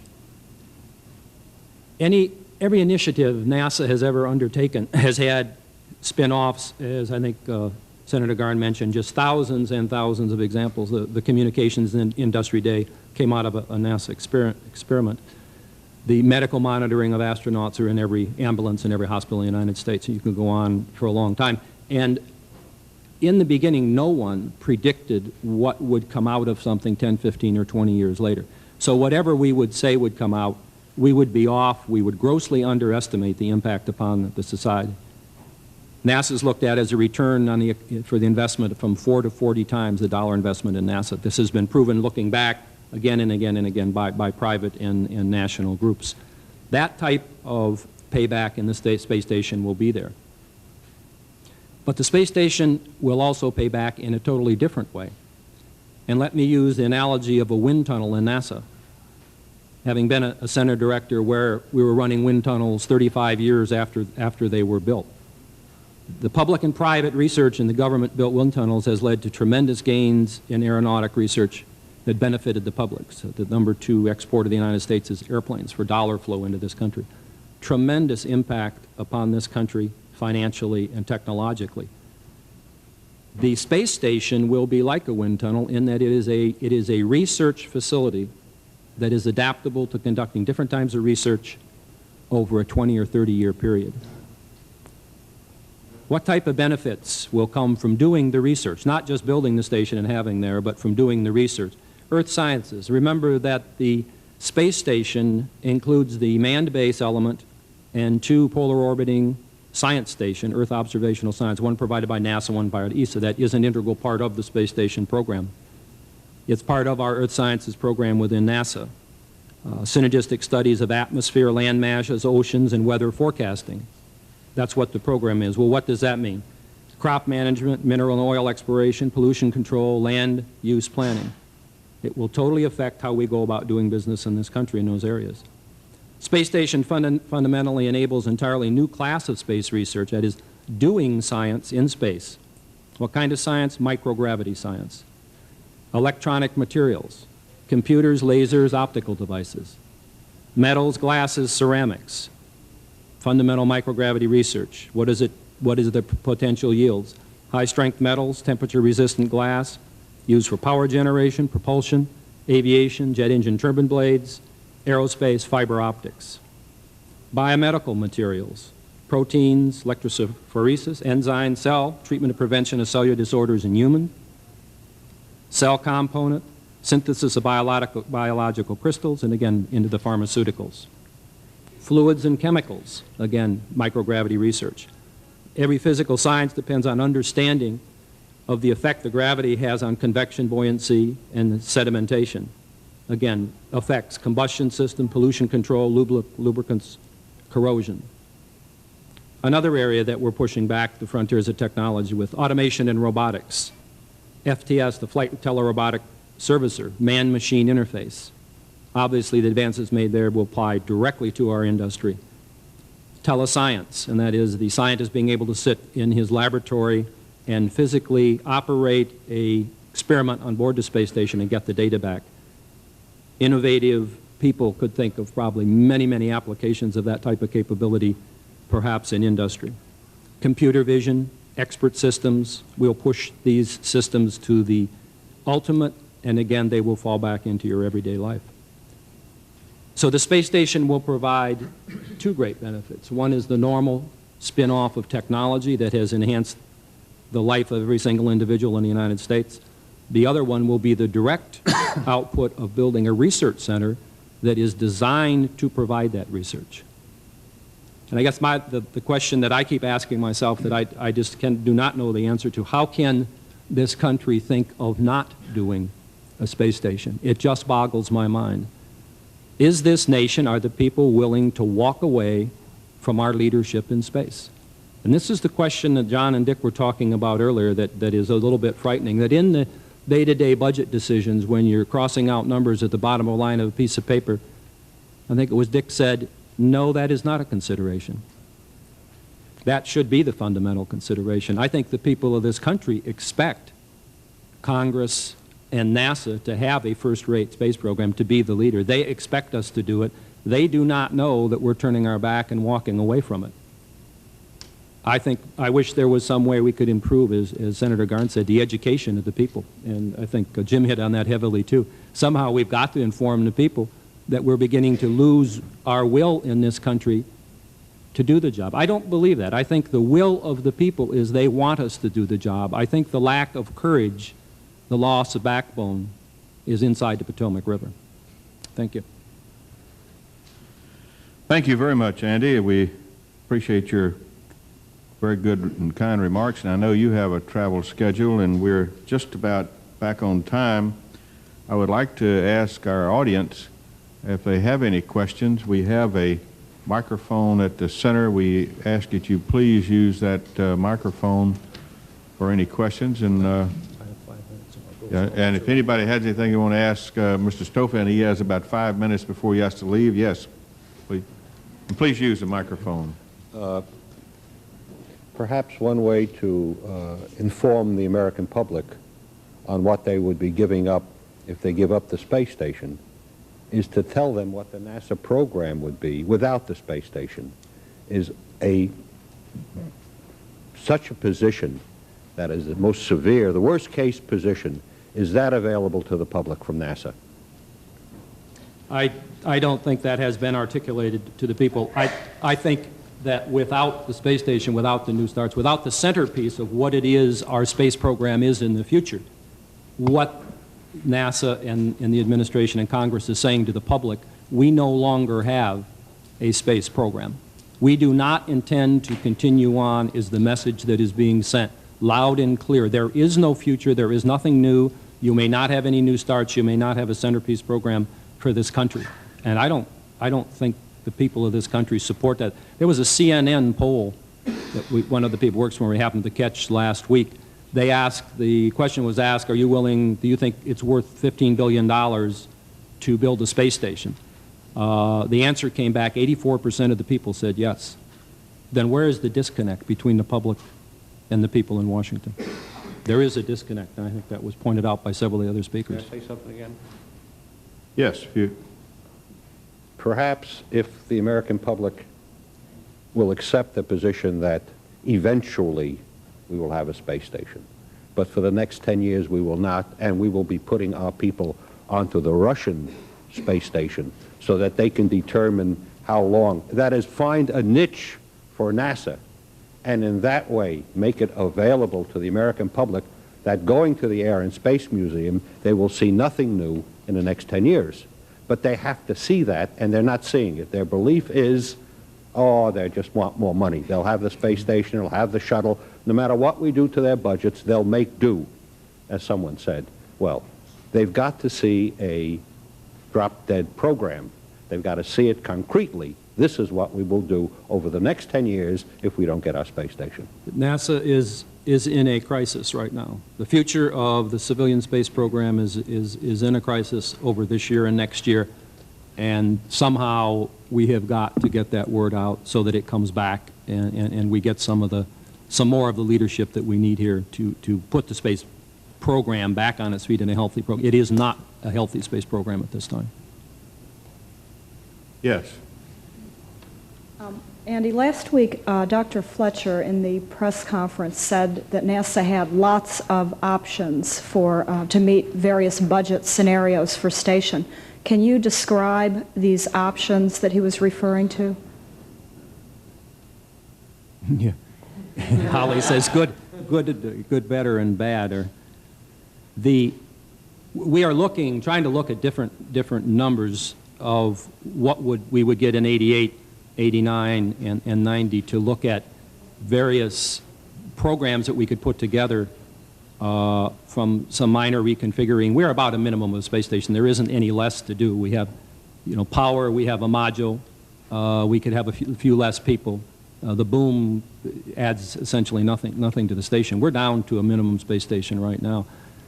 So you play then with time. If I have less money, then I'll slip the schedule. But the problem of trying to look at that is that if I have an 88 number, then what do I assume for 89 and 90? And so the probability of the number of things I have to look at goes up exponentially, and I can't possibly look at all those things. And again, I have been up talking with the staffers this week, trying to work with them on alternatives, but if I have 88 and 89, they say, yeah, but your 90 number is too high. Okay, well then 91 and 92, so the number of probabilities goes up and up and up, so it's impossible to lay out a program without knowing what it is over a period of time. Then I can lay out a sensible program. And it gets back to the earlier point. We must not only have adequate budget, but we must have stability, or we cannot plan a program. The plan is good for 3 to 6 months, and it's no good anymore. So we are trying to look at many options. We do not have any that have been looked at to the point that they're worthwhile discussing at this point, because we have no idea in the world, let alone 88 or 89 or 90. We've got to get some more stability into a plan and a set of numbers, then I'll go off and replan the program. Until then, I just can't do that. An option that Administrator Fletcher has mentioned is termination of the work packages if the station budget for 88 is too low. Now, that could be a gamble that the American public might stand up and cry out, we want a space station, we should pay for it, to get Congress to move and to find the money somehow. How do you think the public would respond if the administrator was to put out a news release saying, I've decided to terminate the work packages because the budget is going to be, say, below 400, whatever the number might be? If the number is low enough, the administrator will do exactly that, and I will recommend that he do it. We have 8 major contracts that are now let on the space station. We have all the people on board to start implementing this job, and if the number gets so low, every group of people gets so small, I can't possibly do the job, and we'll have to terminate the program. Again, we're about to bring on our international partners. You can imagine what that will do to them if this type of thing happens, which inconceivable that this country would do that to itself. But it's not a zero probability that could happen. What would be the public response? I don't know. If the polls are right and the things we hear are correct, there may be a reply. But again, the polls are when they're asked, they say so. Will they say so if they're not asked? And I think that was Senator Garr and some other people mentioned earlier. We have to get to that state. Will it take a shock like this for them to respond? I don't know. I would not rather test the system that way personally. I know you have an airplane, and we thank you very much for staying as long as you have. Any other questions for any of our other remaining? I was waving goodbye to Andy. Oh, I thought maybe you had an observation.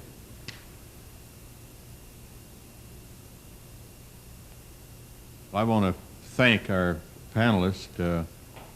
Chairman, before we let our distinguished panelists go, let me ask if we might just pass around between you gentlemen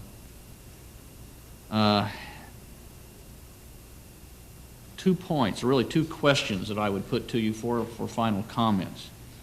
And in order perhaps to allow you to summarize your thoughts from what you've heard between and among all of us that have made presentations this afternoon, and to reassert your own thoughts.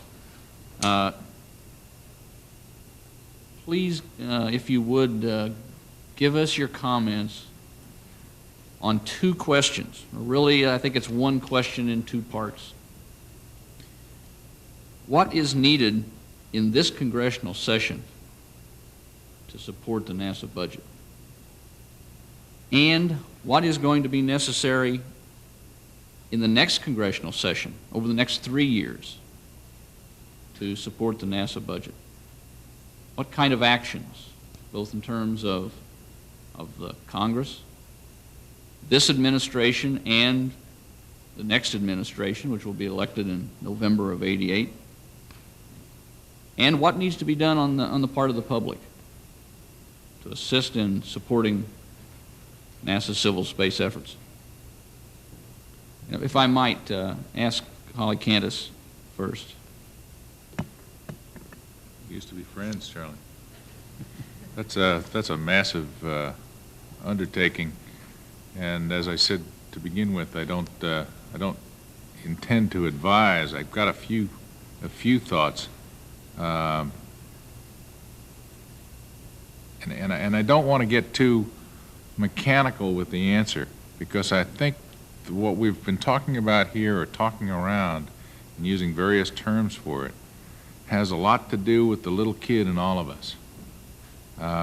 What we really need in the space program, the civil space program, is a recognition of the fact that there is so much promise and so much opportunity that could be wasted. I want to see a real conflict between conscience and budget. I want to see what politicians do from whichever organization they happen to belong to, whichever party, whether administration or on the Hill or state and local, political battles between the thought of balancing a budget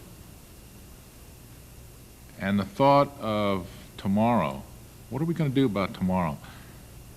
Andy mentioned the need for a central space project or program like the space station, and the fact that the space program doesn't exist without a central program. George Brown mentioned that it doesn't exist without a unifying goal. Maybe that's the same thing. Maybe it's close. But one of the things that occurs to me is that the little kid in all of us needs a goal. He needs something to aim for. And if we don't provide that, then a whole generation will sit there and decide, maybe I won't become a scientist, maybe I won't become an engineer, maybe I won't contribute as the Sputnik generation has contributed to our technological progress. Maybe I won't do that. Maybe I'll just go become an economist or a lawyer or some other service industry. And that's the nicest word I have for lawyers today. Thank you, Holly. Mr. Beggs?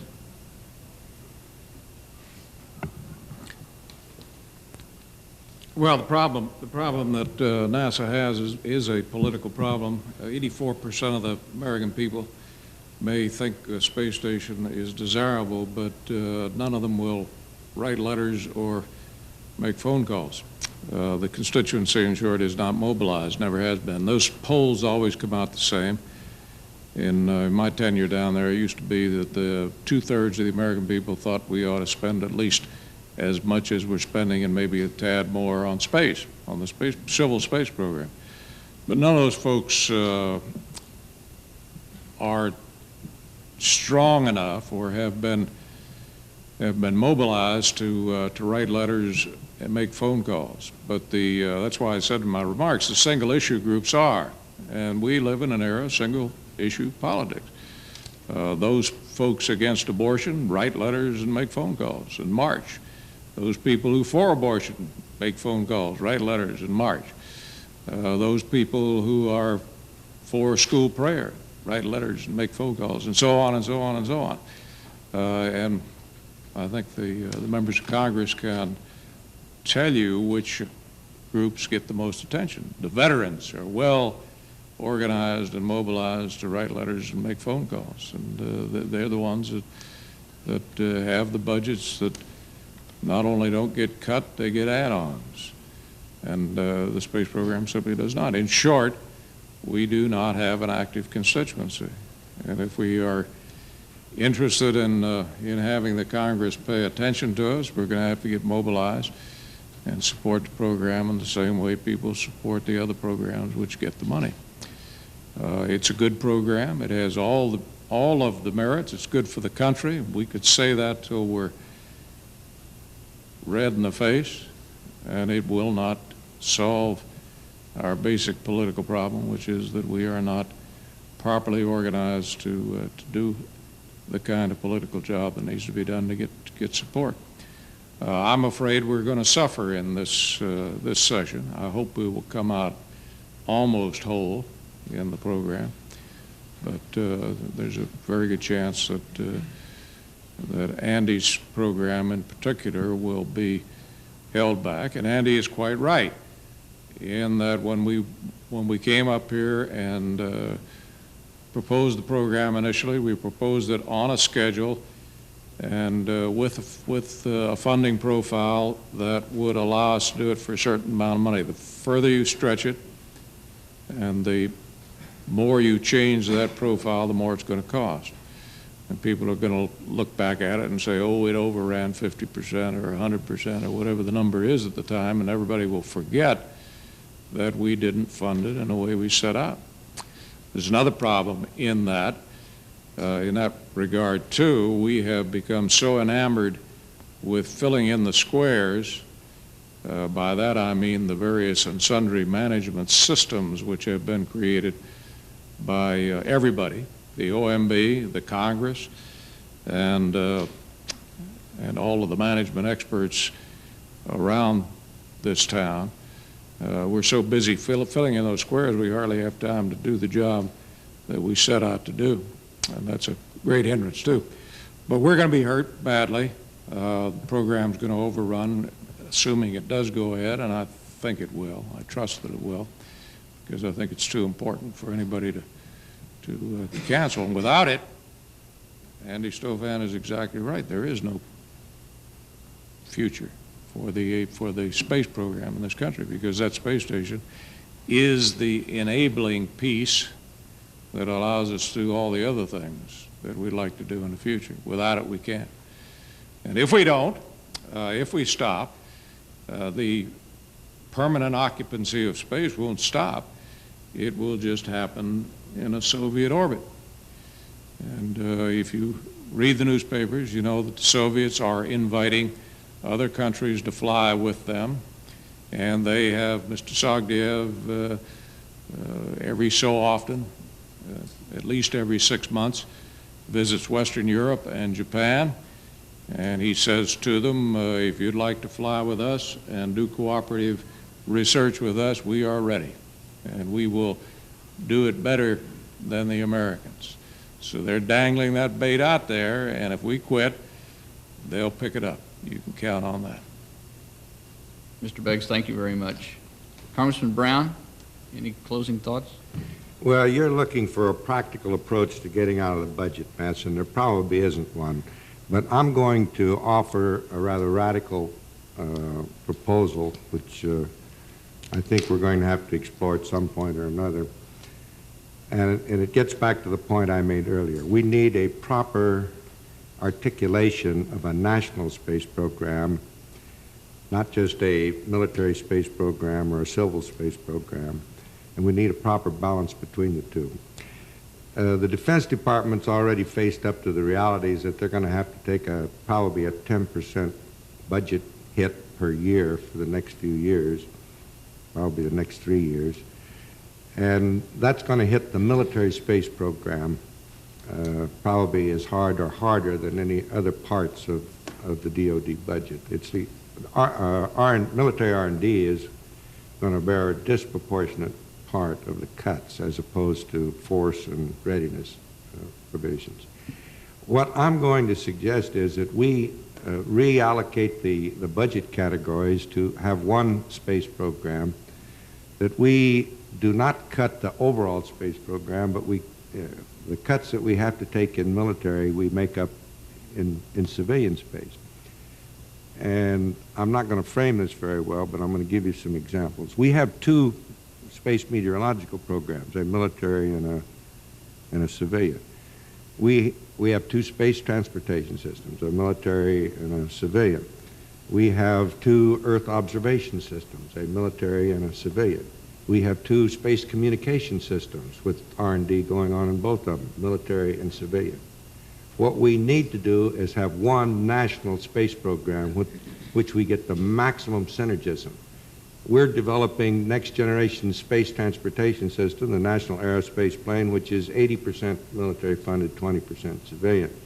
We've got to make that a civilian project, or have the civilian carry more of it, and develop it for a broader range of purposes than perhaps are being contemplated at the present time.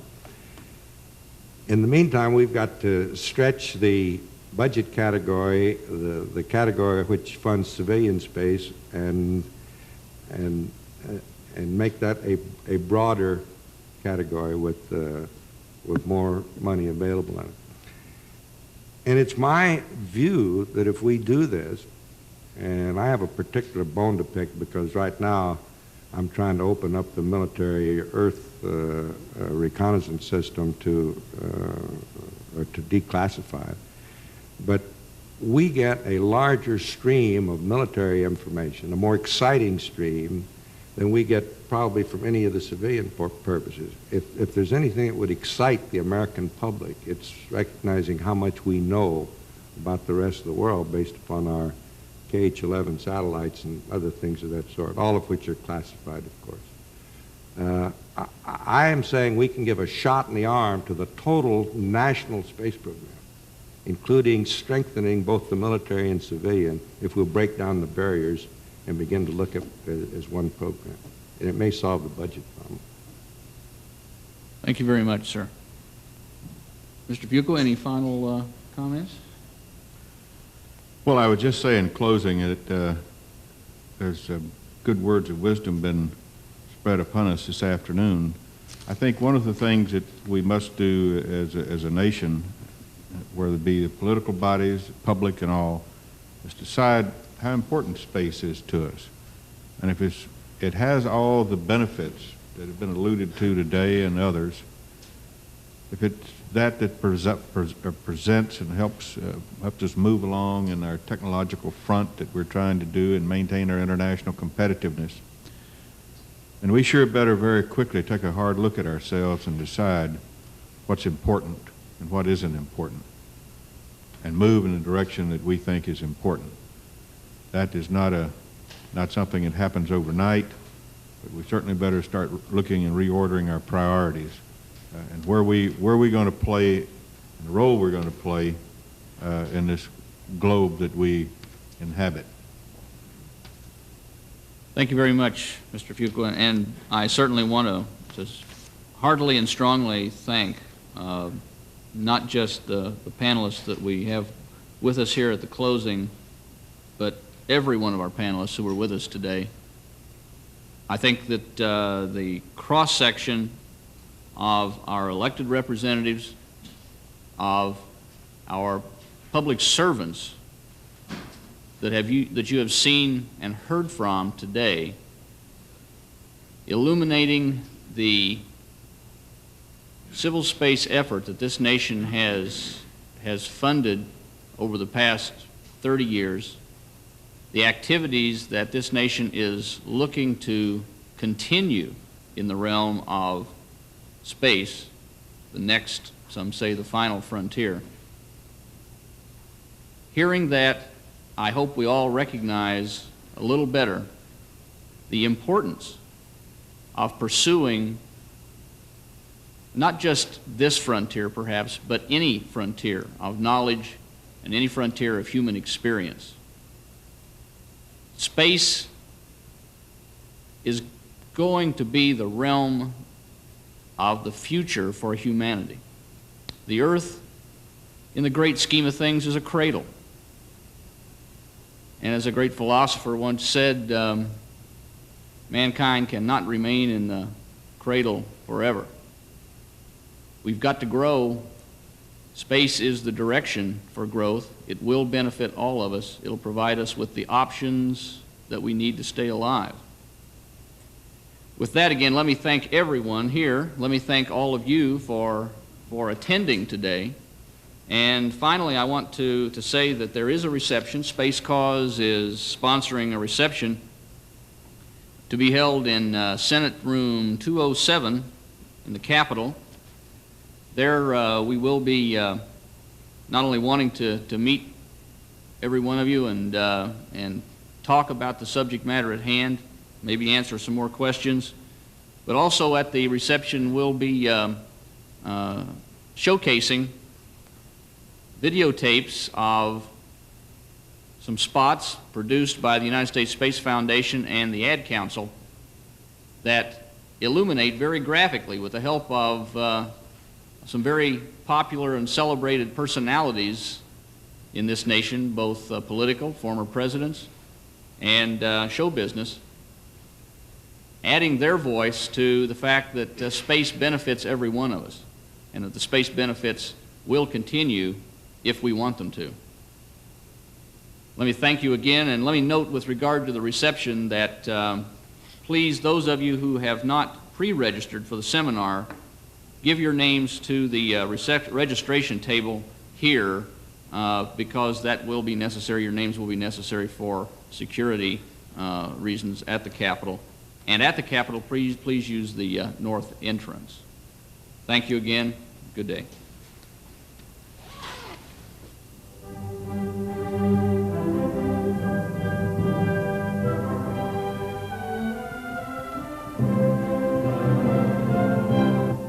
You've been watching a seminar on funding for a space station held by the organization Spacecause. To contact that group, you may write to Spacecause, International Space Center, 922 Pennsylvania Avenue Southeast, Washington, D.C., 20003.